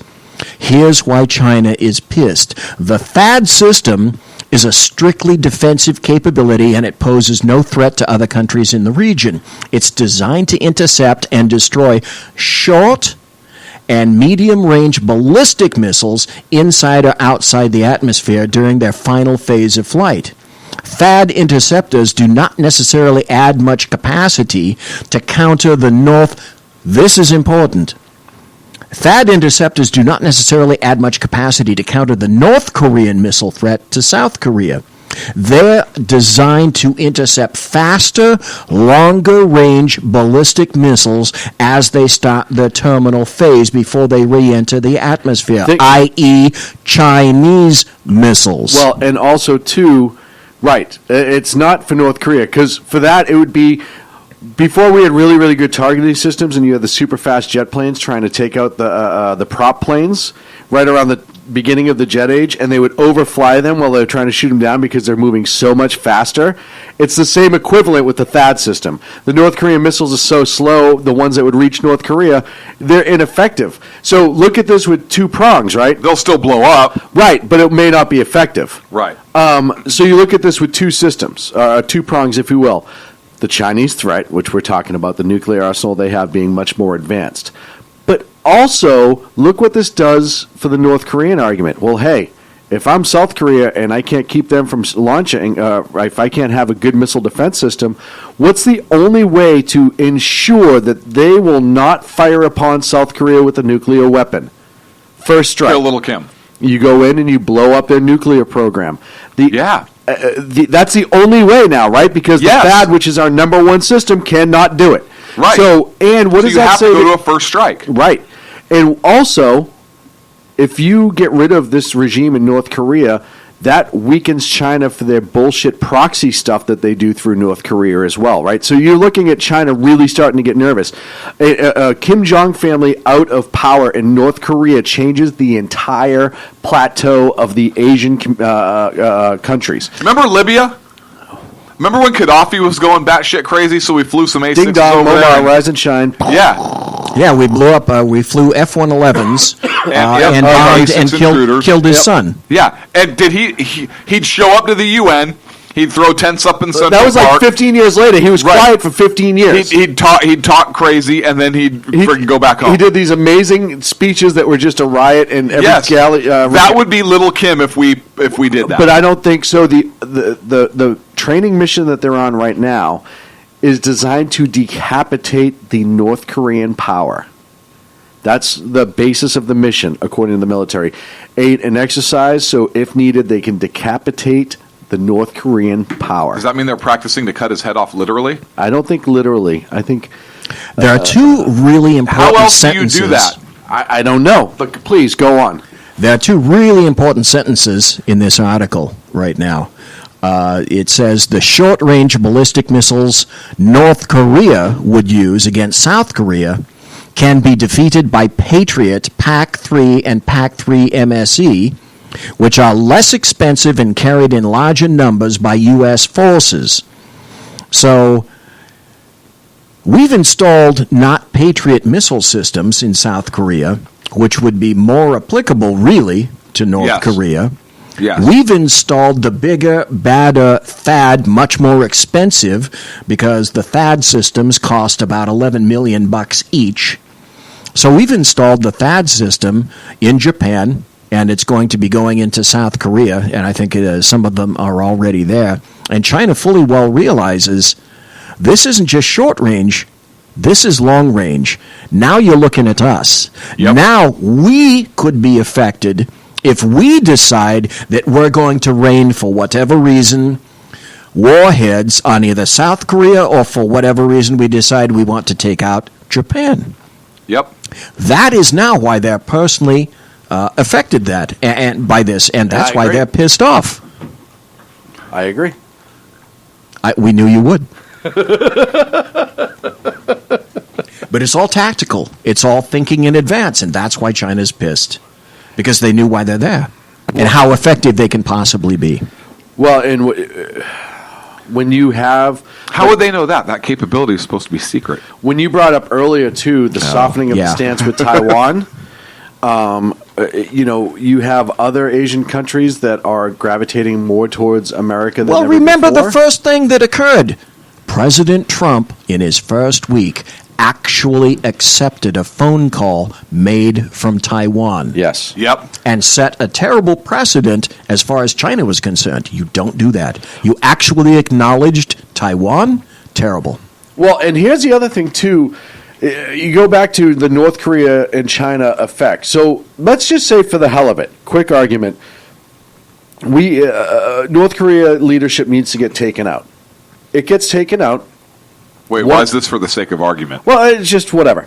So one of two things would happen, right? Because of that regime is now gone, if you get a surrender from the Korean War, because we're still in the armistice, it's still an active war, to the South Koreans, and they unify the country under the South Korean government, you now have, first of all, a huge country that's able to make a lot of great things and actually be productive. But think of the size of the military in a few years that you could have sitting right, because right now, the North Koreans, you have a couple million sitting there waiting to go, because they will go to war, right? And if you reunify, and now you can get even half of them to voluntarily join and be good people and actually want to serve properly, you have. I think a lot of them want to serve, but you know what I mean, though. But serve the South Koreans, and you have this massive South Korean army on standby and more in reserves, sitting literally on China's doorstep from the west or the east, depending on which way you want to come around the country. Then you now change China's influence on that entire region. They're no longer the only game in town, right? The Japanese has a strictly defensive force. It's not that big. They're not that powerful. North Korea could be effective. Who else in that region outside of the South Koreans has a strong military that could stand up to China if needed for first strike capabilities and invasion capabilities? The U.S. But we're in South Korea.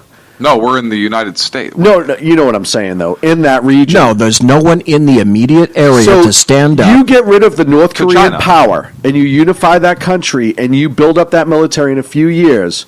under South Korean command and control in a republic state. It would just be the Republic of Korea. It would be the Republic of Korea, but you'd also have a massive standing, technologically advanced and trained military that could go across that border in a second. And working in conjunction with the Japanese. And the Americans. It changes China's influence throughout the world. It destroys them.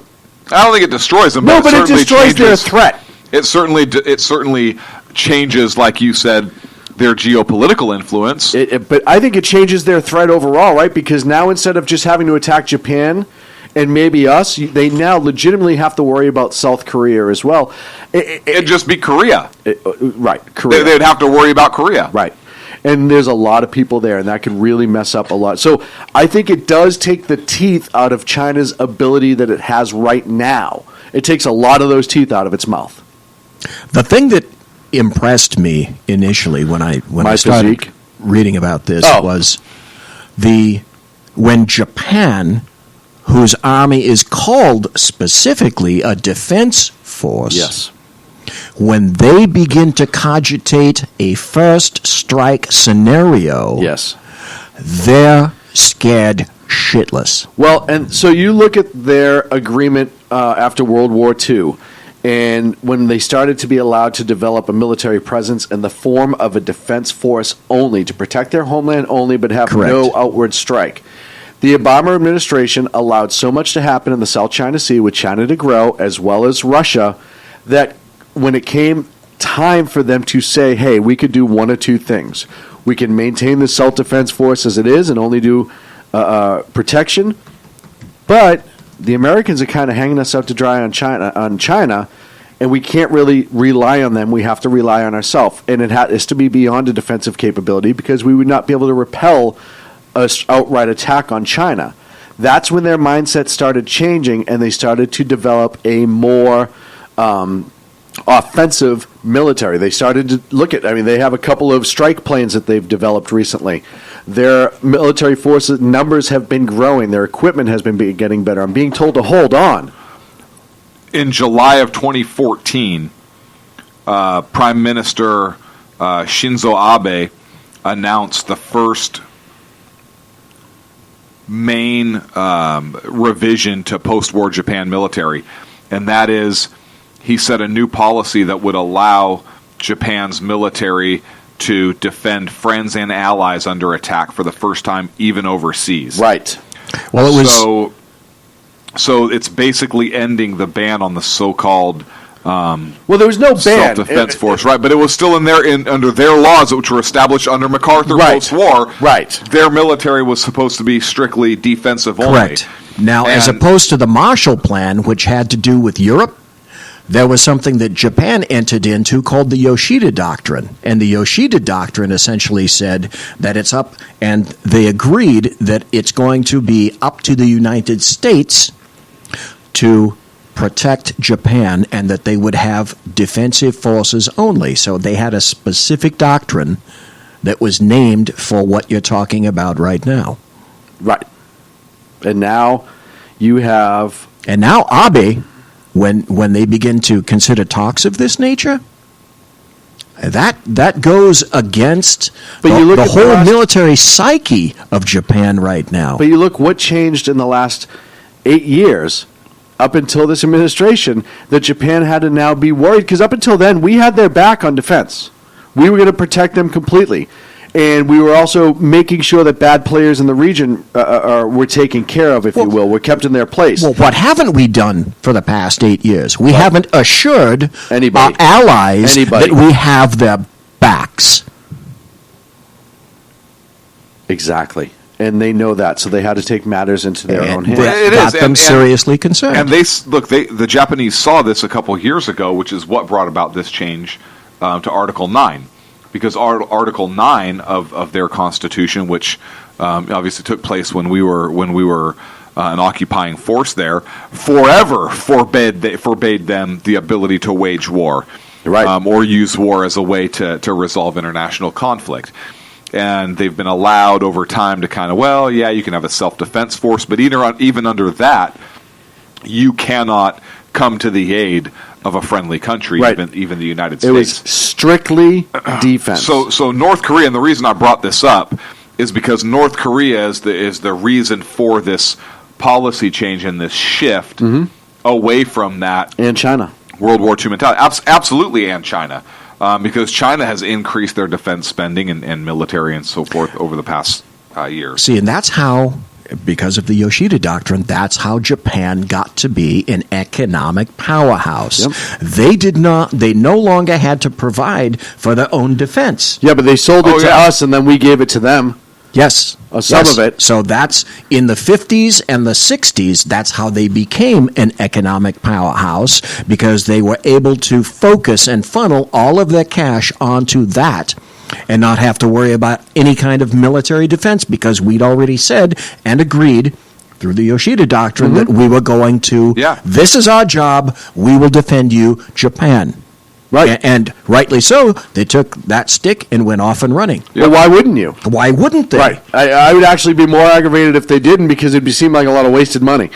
You know, and the other side of that, as you could argue, is some of the greatest technological advances that Japan made was able to be done so because we helped them with it. We helped them with they didn't have to financial. worry about a massive, what any other nation would consider a massive funneling of cash for self-defense. I don't know. I'm not saying those sons of guns figured out a way to make torpedoes run shallow so they can kill shit in Pearl Harbor. That's pretty freaking ingenious. No, but what I'm saying is they were an ingenious. If we just left them a fireball and walked away, it would have the years that it would have taken, and the advancements that we as a country and our military used to protect ourselves and other from other threats, including Russia. We may not have had that same advancement if they didn't have the ability to develop. Now, I'm not for nation building. We've talked about this a million times before, but what's done is done. So, Historical note: some of the worst torpedoes in the world were made in America. Yes, they At were. the beginning of the World War II, we had some of the worst torpedoes ever. Yes, we did. And it wasn't until the latter portion of the war that we actually fixed that. Yep, absolutely. We're up against a break, guys. When we come back, we have 15 minutes of content and then 15 minutes of bullshit, which is usually how we do it here on the Sackheads Radio Show. Why not? Stick around, because we'll be right back. Conservative media done right. You're listening to the SHR Media Network.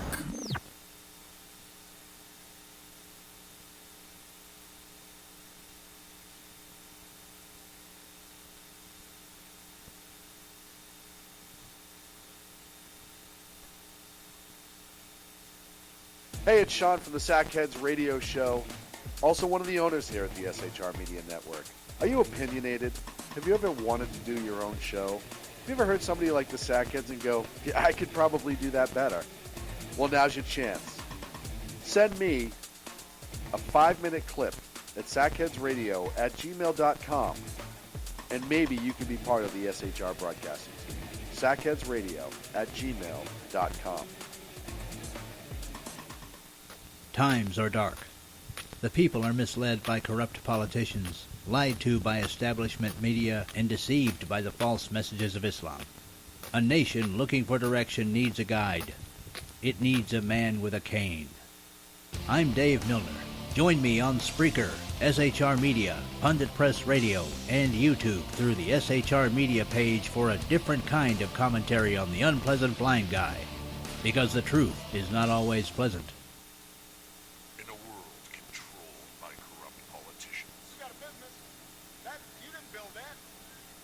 A team of ordinary men emerge from the ashes to give voice to the voiceless and hope to the hopeless. Sackhead Sean. Dude, I'm not saying capitalist. Sackhead Clint. All good friends of ours usually show up drunk. Also starring Sako as the producer. I'm a little bit drunk, I'm a little bit drunk, 'cause I'm drinking. They are the Sackheads Radio Show. Every Wednesday at 8 p.m. Pacific on SHRmedia.com. the bloviating Zeppelin. He's big-footed enough radio shows to last a lifetime, courtesy of Sean, Clint, Ken, and Jersey Joe. Now it's time for him to waddle on his own 2 feet via the glorious SHR Media. Gird thy loins for the bloviating Zeppelin's Berserk Bobcat Saloon. Coming soon to ossicles near you. Excelsior.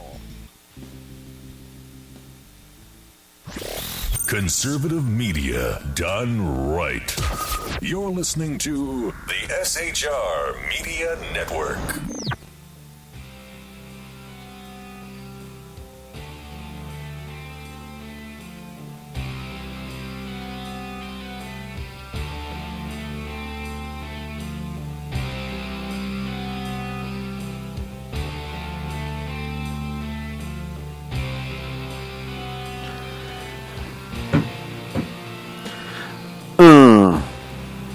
I like this music. I always have. I thought that was a good choice. I agree. I think this went really, really well. What's that?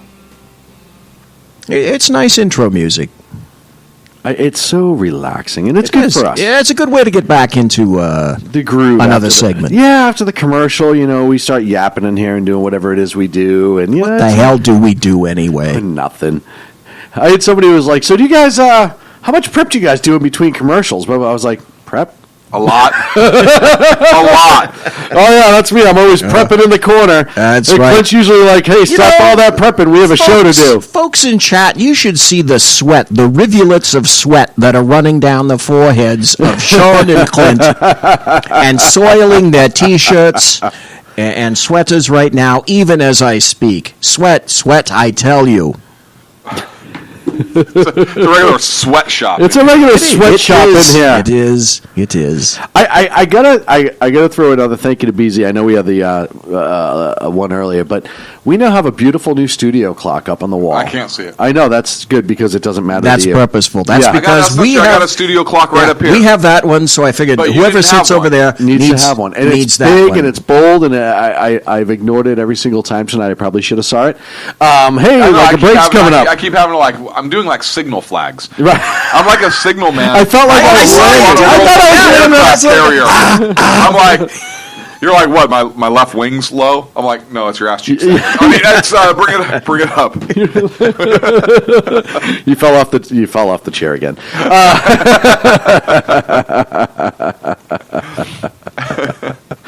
This is officially the LSO desk. This is the landing signal officer. That's right. We got to get you flags. We have to get you flags. We got to get some. The paddles. That's right. Yeah, we need paddles. Paddles. We just get a couple ping pong paddles.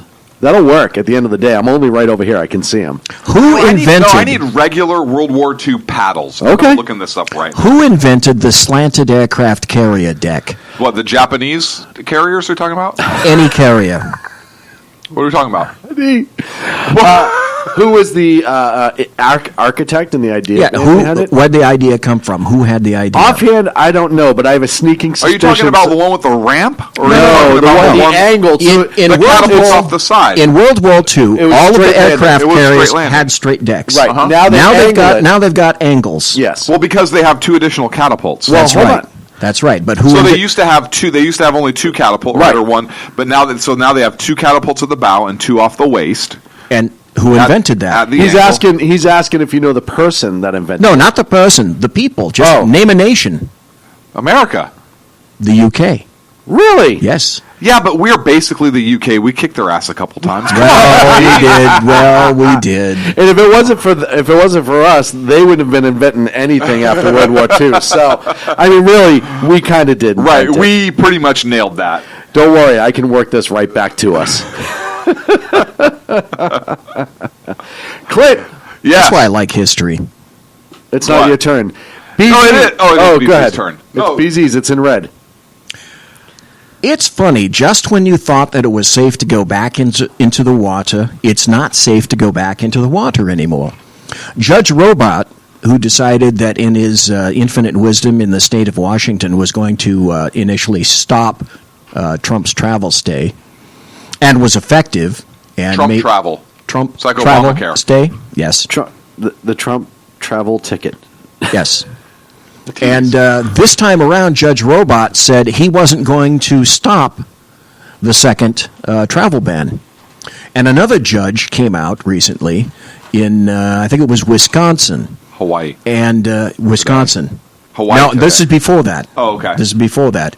He had a Syrian family.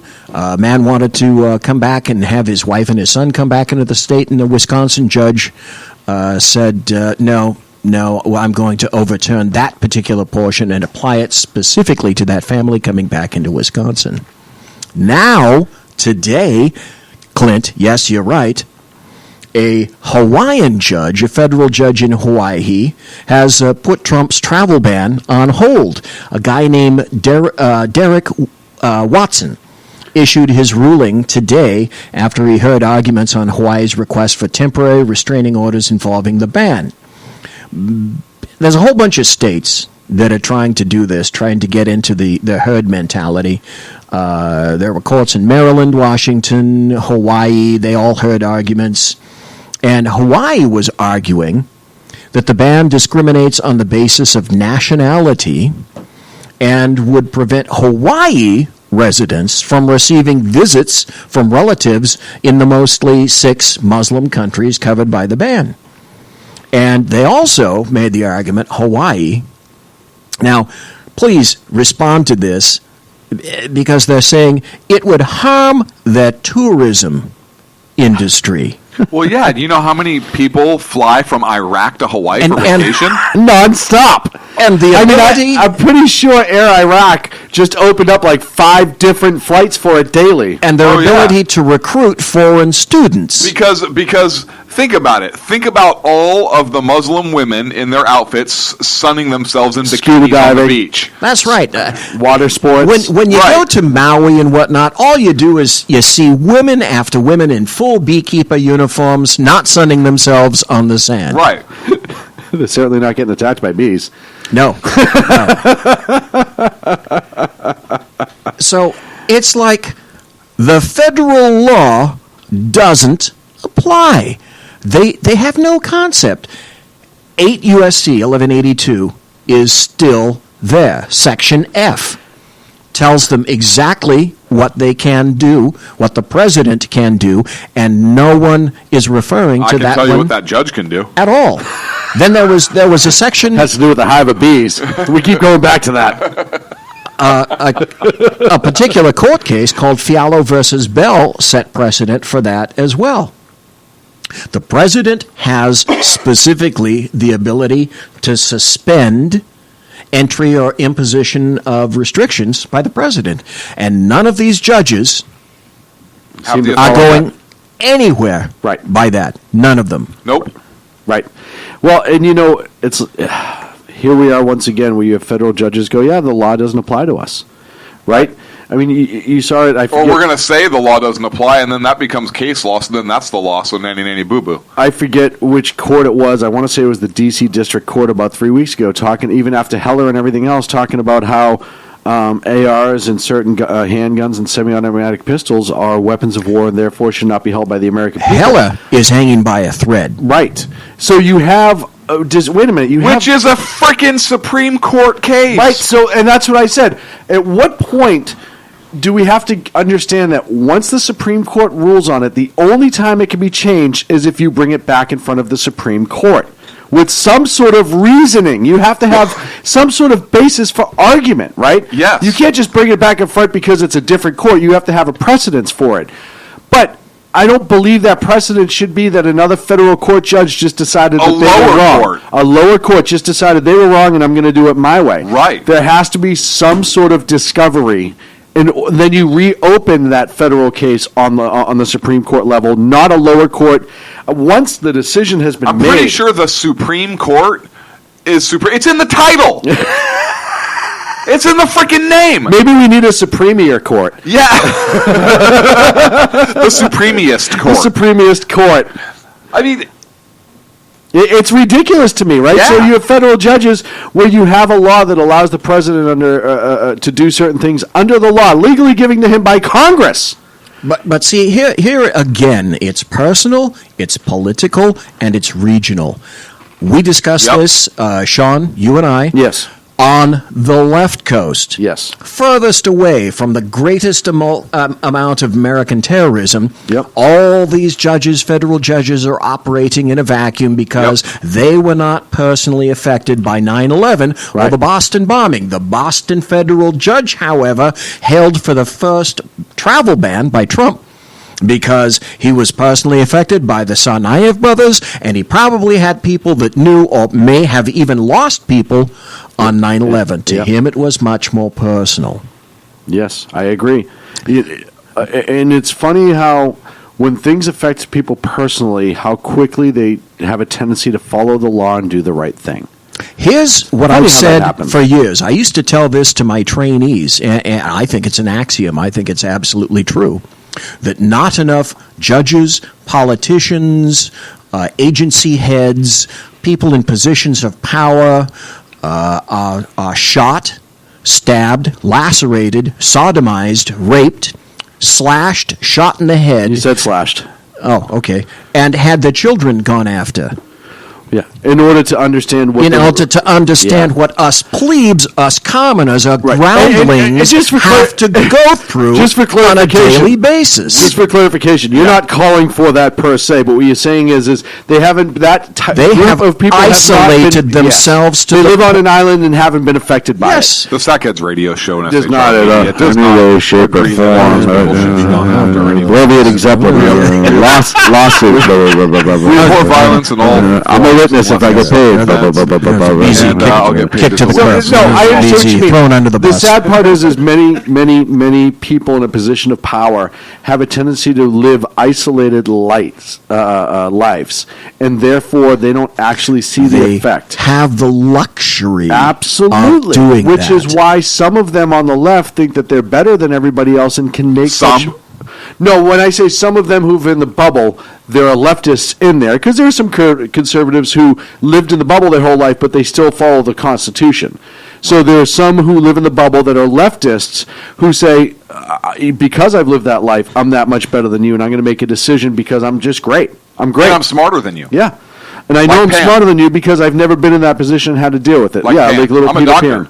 Little Peter Pan. I'm a doctor. The newest information that I could find on this particular case came out at 4:15 Pacific time, 7:15 on the East Coast, and it reads, a Justice Department attorney is arguing that there's no need for a judge in Hawaii to issue an emergency restraining order against the revised travel ban issued by President Donald Trump. Jeffrey Wall of the Office of the Solicitor General said during a hearing Wednesday that plaintiffs have said little about harm from the ban that was not speculative.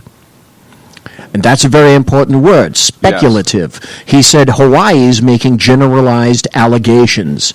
Wall said that if the judge is inclined to issue an injunction, it shouldn't be nationwide and should be tailored for the claims raised in Hawaii, just like the Wisconsin judge did the day prior. But no, this individual has to make it a blanket ban nationwide. That's the newest information that I could find in any event on that. Well, and again, I want to curtail this because we're talking about the court system. I want to talk about the request for the federal, the district attorney lawyers and prosecutors to resign. Earlier this week... It wasn't a request. Yeah. Told them to resign. Yeah. You guys were all brought in under Obama, GTFO. Yep. Yeah, absolutely. Except for one who was better than all the others. Right. Yeah. That dude named Preet Bharara, whose name I had a hell of a time trying to pronounce last night, for fuck's sake. He's just trying to make a name for himself so he can run for office. Well, he thinks that he's better than everyone else and that he's above the law, as many black-robed federal judges seem to believe. Or white-robed or Asian-robed. I mean, we're not trying to make generalities here. Now, notice I didn't say Caucasoid-robed. No, I said black-robed. Yeah, you did, Yes. Yeah. Does that mean he's 2/3 of a judge? He's no, actually now he's might, like it's like 4/3 of a judge. Yeah, because they think they are.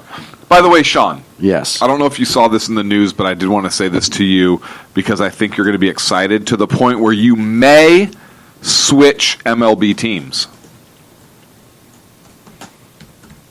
the A's are lowering stadium beer prices this season. Well, that doesn't mean I'm going to switch MLB teams. But ever. it does make you maybe like them a little bit more. It makes me appreciate the organization for understanding its clientele and understanding that it was pretty damn expensive there to buy beer. Not the only ones either, but the fact that they're doing that it says a lot about the fans being and part the of fact that you would want to go see more games this year with me. I would probably go see more games. You guys have not said this, so I have to ask you personally. Sean. Yes. Who's your favorite baseball team? Boston Red Sox. Okay. Jeez Clint, Louise. do you have a favorite baseball team? I do, and it's a pony ball league called the Cubs, sponsored by SHR Media. Oh! Nice That's opening. Right, folks. SHR Media sponsors Little League Pony Ball baseball team. The team we have this year is the Cubs, an amazing team. We have a SHR Media banner in the outfield, logo on their shirt. Don't you like it when I open the door for you? Including practice jerseys. So you didn't ask who the favorite MLB team was, I don't think, right? I think you said baseball team. Yes. Okay. Well, then So that the would be adjunct my is favorite baseball team, would be the who is- SHR Media Cubs. Who is your favorite MLB? The Oakland Athletics. Okay. Do you know what mine is? And once I tell you, you'll go, yeah, makes perfect sense. The New Zealand All Blacks. The Chicago Black Sox, because they were big when he was young. The Milwaukee Brewers. Really? Really? Milwaukee. The good land. Are they still around anymore? They absolutely are around. I don't think they've won a game since 1935. But they won but one. I like them. I think they won in 42. Bob Uecker still calling their games, so it's completely okay. Milwaukee Brewers. Why the Brewers? Is it because they make number beer? one, I don't follow baseball. Mm-hmm. And they make Number beer. two, Hang I on a really second. don't. I Can couldn't you care have a less sackhead about that doesn't baseball. follow baseball? And number three, I Well- tried to find the team that basically had the worst record in 300 years, and it seems like it's the Milwaukee Brewers. Yes. Have they ever been to the playoffs? Ever? So when they were an American League I mean, they've team, certainly not won the pennant. when they were an American League team, they had much better standing in their division. Then they went National League. They got in a really tough division, and they kept getting their asses kicked. They've had a couple of decent players. They've built a new stadium. They've tried some other things, but it hasn't gone so great for them. So, that's been a big swap. There was a great story, and being a Red Sox fan, I did see this, and Jersey Joe brought it up. Former Boston Red Sox and Major League Baseball star Manny Ramirez signed at 47 years old, signed a contract with the Japanese league team. Baseball's huge in Japan. Oh, They yes. absolutely love baseball. Massive. Yeah, it's enormous. Japan and Korea. Part of his contract is that there is a Mercedes car waiting for him. And that car is to drive him around anytime he wants for all the sushi he can eat. Nice. Hey, what did I say earlier on the show? You are what you negotiate. Yes. So anyone who knows Manny and followed any part of his career, Manny was always a strange little duck. He was an amazing baseball player. He was an amazing hitter. Now he's a sushi duck. He had some crazy outfield antics where he made some really boneheaded moves. He's always made some strange statements and done some strange things. The term Manny being Manny was developed for any time he did something weird or off the cuff, or he came up, I can remember when he was playing for the Red Sox, he came up out of a dive on a ball that bounced. And when he came up and threw the ball, he threw it into the left field seats. He wasn't even close. That's just Manny. And so we term the phrase "Manny being Manny." This contract is completely Manny being Manny on every level of the word. Nothing shocks me. The only thing that would be God different, bless him for getting it. I would not be shocked if he demanded that the car was driven by a Japanese midget. That would be the only thing I'd be like, no, that's completely in Manny's line. No, I think in the contract it said he has to be driven by a crazed Albanian dwarf. Yeah. I think that's what it says. Where's Worcester? That's in Massachusetts, right? Worcester, yeah. What's it called? Worcester. So how come you don't like the Worcesters? The what? They were a Major League Baseball team. Now, they were a National League team, which explains to me why, Sean, you might not like them. But they were their colors were pink and black. Mm-hmm. They were a Major League Baseball team from 1880 to 1882. So BZ might remember the formation of that team. And a couple years Thank you very much. I'll be here all night. Tip you, waitress. He worked on the field crew. Actually, do you remember Harry Stovey, who was the manager in 1881? Yes, He was- yes, I used to smoke cigars with them. Yes, I exactly. used to smoke cigars with them. I used to smoke cigars with them. Are you looking up Worsters or whatever the hell? it is? Not right this second, no. Oh, I thought for sure you'd find that. Well, there was a whole bunch of teams that have moved around through the years. So So on Trump, and I know we only have 7 minutes 7 left. minutes. But did you see a report came out? Trump's accused of the Obama administration of wiretapping Trump Towers. Right. How did we not even talk about this tonight? Now, did you see there was a report came out that said, well, of course, no U.S. agency has any records of wiretapping Trump Towers. Because it wasn't the because US it was the British. Exactly. The British are coming. Yeah, so rumor has it that Rumor has it that potentially the last administration Obama reached out to the Brits and asked them to do it in order to circumvent the law that forbids the American president to direct an agency to do it without warrantless search because it was not given from the FISA court when it was initially asked for. Funny you should mention that. I talked about that on the show last night. Judge Napolitano said this. 3 intelligence sources have informed Fox News that President Obama went outside the chain of command. He didn't use the NSA. He didn't use the CIA. He didn't use the FBI, and he didn't use Department of Justice. He used GCHQ. What the heck is GCHQ? Great. That's the initials for the British Spying Agency. They have 24/7 access to the NSA database, so by simply having 2 people go to them saying, President Obama needs transcripts of conversations involving candidate Trump, conversations involving President-elect Trump, he's able to get it. And there's no American fingerprints on this at all. Yep. And the House Intelligence Committee today said, we have no evidence of this. Well, for fuck's sake, I wonder why that might be. How would you have evidence of this? Yes. Because Exactly. everybody that did it has resigned. Well, and no one's going to say anything. And Judge Napolitano just indicated this is how you would do it. Well, somebody knows about it because 3 different intel sources said it happened. Came to him. And why So would if that they came even to get him, leaked if it wasn't then a possibility? somebody knows it happened. Right. Yes. Right. And he also said, excuse me, I think Trump said today during a speech, and he also got interviewed by Tucker Carlson yesterday or today. He may have said it during that he's going to have more information about that in about 2 weeks.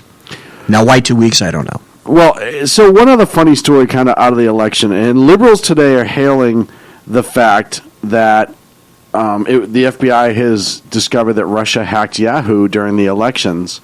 And I have seen it spun so many times as, well, if they hacked Yahoo, they must have hacked the elections, right? And Trump must have been behind it. And I said, wait a minute. First of all, China's been doing that to all of our big internet companies for years. Yep. So why isn't that allegation there? Maybe China was involved somehow in the election. But more importantly, of course Russia's trying to do that because they want to have influence on what's being put on and just to say that they can do it. Yep. It still doesn't mean that they can hack the American system. There's still no proof of that. It's a false But flag. what Homeland Security did. Boom, boom, boom. It's a false flag. Lastly, speaking of the Trump administration. Yes. So, Rachel Maddow, was it yesterday, comes out with this big announcement. Did you say Mad Cow? Mad Cow. Mad Cow, yes.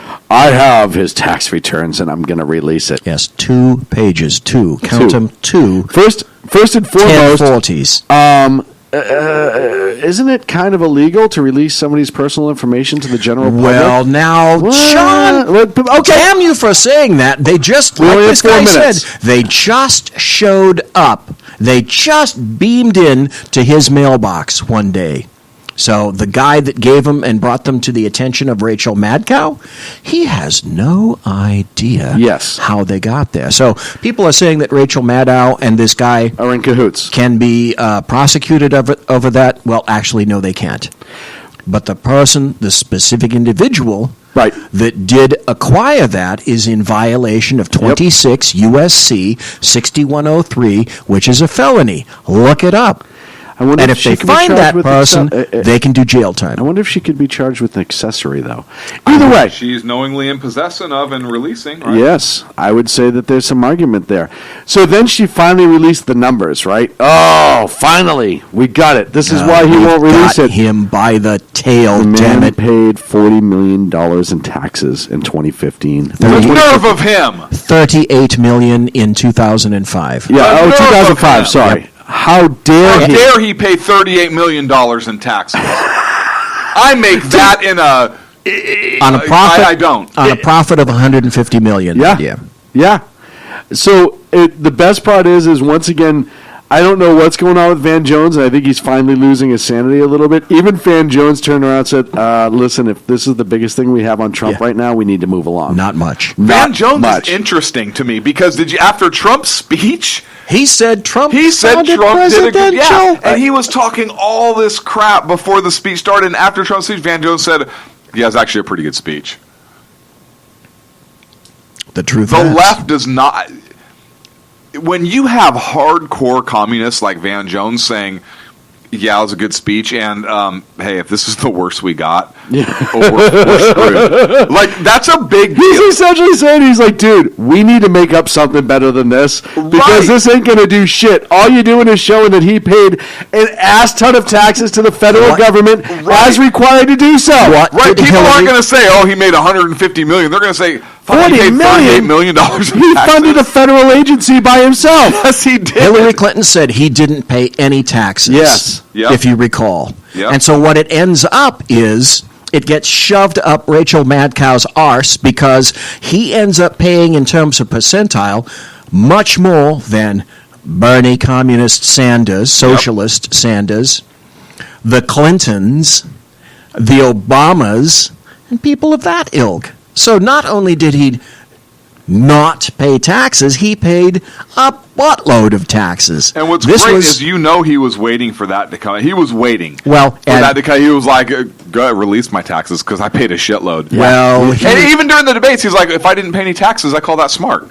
That's true. That's exactly true. You ain't That's hurting what he me. said. To quote the great Al Bundy, sir, you could say everything you want about my wife. You're not hurting me.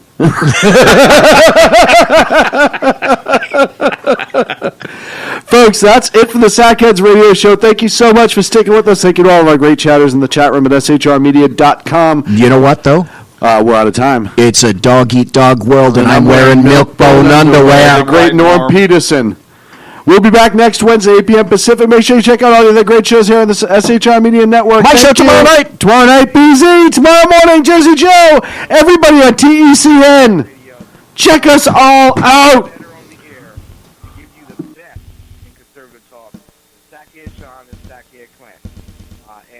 We're working on the immigration papers for a certain other guy who happens to work here too. For those who are tuning in around the world to the best late night conservative talk, Sackheads Radio. Dude. Dude. Radio. Dude. Dude. Radio.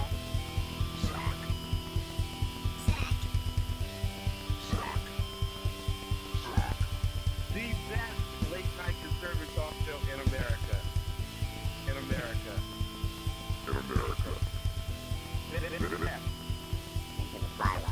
And in this web was a large, I'm pretty sure it was the biggest spider I've ever seen.